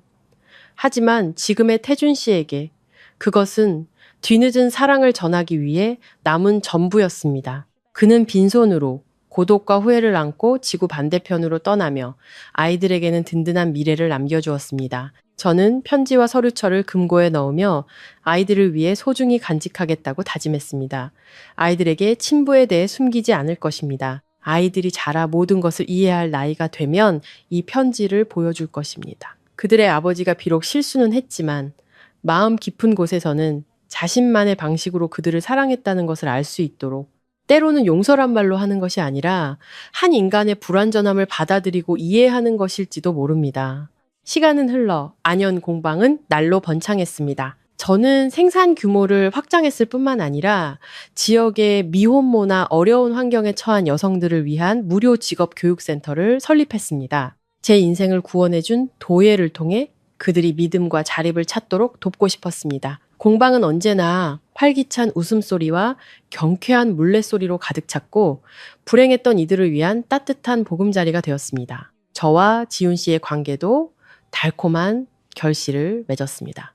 제 32번째 생일날 지훈 씨는 공방 가마터에서 비밀리에 작은 파티를 준비했습니다. 반짝이는 촛불과 별빛 아래 두 아이와 모든 공방 식구들이 지켜보는 가운데 지훈 씨가 무릎을 꿇었습니다. 그의 손에는 다이아몬드 반지가 아닌 그가 7일 밤낮으로 직접 빚고 구운 도자기 반지가 들려 있었습니다. 옥색 유약 빛깔의 반지 위에는 진흙 속에서 피어나지만 고고하고 강인한 연꽃이 새겨져 있었습니다. 마치 제 인생처럼. 서연 씨, 저와 결혼해 주세요. 지훈 씨는 긴장으로 떨리는 목소리로 말했습니다. 부귀영화를 약속할 수는 없지만 당신과 함께 늙어가고 함께 흙을 만지고 민준이와 민서를 함께 키우겠다고 약속할게요. 이 흙 묻은 손 절대 놓지 않을게요. 저는 울면서 행복하게 고개를 끄덕였습니다. 지훈 씨는 제 손에 반지를 끼워주었습니다. 마치 맞춘 듯 꼭 맞았습니다. 민준이와 민서는 환호하며 달려와 우리를 끌어안았습니다. 와, 지훈 아빠랑 서연 엄마랑 결혼한다. 민서가 깡충깡충 뛰며 기뻐했습니다. 평소 과묵하던 민준이도 오늘만큼은 환하게 웃었습니다. 아이는 지훈 씨의 손을 잡고 모두를 감동시키는 한마디를 했습니다. 지훈 아빠, 저 이날 정말 오래 기다렸어요. 약속 꼭 지켜야 해요. 우리 엄마 울리면 안 돼요. 약속할게. 진짜 남자는 약속을 어기지 않는단다. 지훈 씨는 아이의 머리를 쓰다듬었습니다. 그의 눈에는 사랑이 가득했습니다. 우레와 같은 박수와 축복의 말이 쏟아졌습니다. 저는 곁에 선 남자와 사랑스러운 두 아이를 보며 감사함으로 가슴이 벅차올랐습니다. 행복은 멀리 있는 것이 아니었습니다. 그것은 함께하는 저녁 식사, 서로를 이해하는 눈빛, 그리고 만족할 줄 아는 마음의 평화 같은 가장 소박한 것들 속에 있었습니다. 3년 후 제주의 가을은 눈부시게 푸르렀고 황금빛 햇살이 소나무 언덕을 비추었습니다. 안현 공방에서 저는 물레 앞에 앉아 새로운 작품에 몰두하고 있었습니다. 머리카락에는 흰머리가 몇 가닥 섞여 있었지만 얼굴은 그 어느 때보다 평온하고 빛났습니다. 눈가의 주름은 저를 늙어 보이게 하는 대신 인생의 희로애락을 모두 겪어낸 여인의 깊이 있는 아름다움을 더해주었습니다. 멀지 않은 곳에서 지훈 씨는 이제 8살이 되어 훌쩍 자란 민준이에게 화병에 유약을 바르는 법을 가르쳐주고 있었습니다. 아이는 집중해서 듣고 능숙한 손놀림으로 움직였습니다. 그 열정적인 눈빛은 젊은 날의 지훈 씨를 꼭 닮았습니다. 민서는 수국 정원에서 노란 나비를 쫓아다니고 있었습니다. 아이의 맑은 웃음소리가 온 산에 울려 퍼졌습니다. 저는 하던 일을 멈추고 그 평화로운 풍경을 바라보았습니다. 말로 표현할 수 없는 감정이 차올랐습니다. 저는 8년 전 연약하고 두려움에 떨며 임신한 배를 안고 밤에 도망쳤던 과거의 저를 떠올렸습니다. 그 여자는 자신의 인생이 막다른 골목이라고 낭떠러지라고 생각했습니다. 하지만 지금 그녀는 여기에 앉아 자신의 삶과 행복의 주인이 되어 있습니다. 저는 깨달았습니다. 사람의 인생은 한 덩이의 흙과 같다라는 것을 처음에는 형태도 없고 무르지만 운명의 손길에 빚어지고 고통이라는 불에 구워지면서 단단하고 아름다운 자신만의 빛을 발하게 된다는 것을 그 아픈 사건들이 없었다면, 태준 씨의 배신이 없었다면 저는 아마 평생을 순종적인 아내로 누군가에게 기생하는 삶을 살았을지도 모릅니다. 고통이 오늘의 저를 빚어낸 것입니다. 책상 위에 휴대폰이 가볍게 울렸습니다. 미국에서 온 낯선 번호의 문자 메시지였습니다. 열어보니 작은 나무집 창밖으로 흰 눈이 내리는 풍경 사진과 함께 짧은 글이 적혀 있었습니다. 생일 축하해 서연. 이곳의 눈은 아름답지만 추워. 네가 있는 곳은 늘 따뜻한 햇살만 가득하길. 평안하길.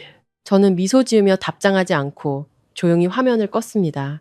태준 씨라는 것을 알 수 있었습니다. 그는 여전히 멀리서 저를 지켜보고 있었지만 더 이상 제 삶을 방해하지 않았습니다. 우리 사이의 인연은 용서와 내려놓음의 평온한 여운을 남기고 진정으로 끝난 것이었습니다. 저는 손안에서 형태를 갖추어가는 흙덩이로 다시 시선을 돌렸습니다. 우리 여자들은 누군가 행복을 가져다 주기를 기다릴 필요도 다른 사람의 이야기 속에서 희생자 역할을 할 필요도 없습니다. 자신의 손으로 직접 인생을 빚어야 합니다.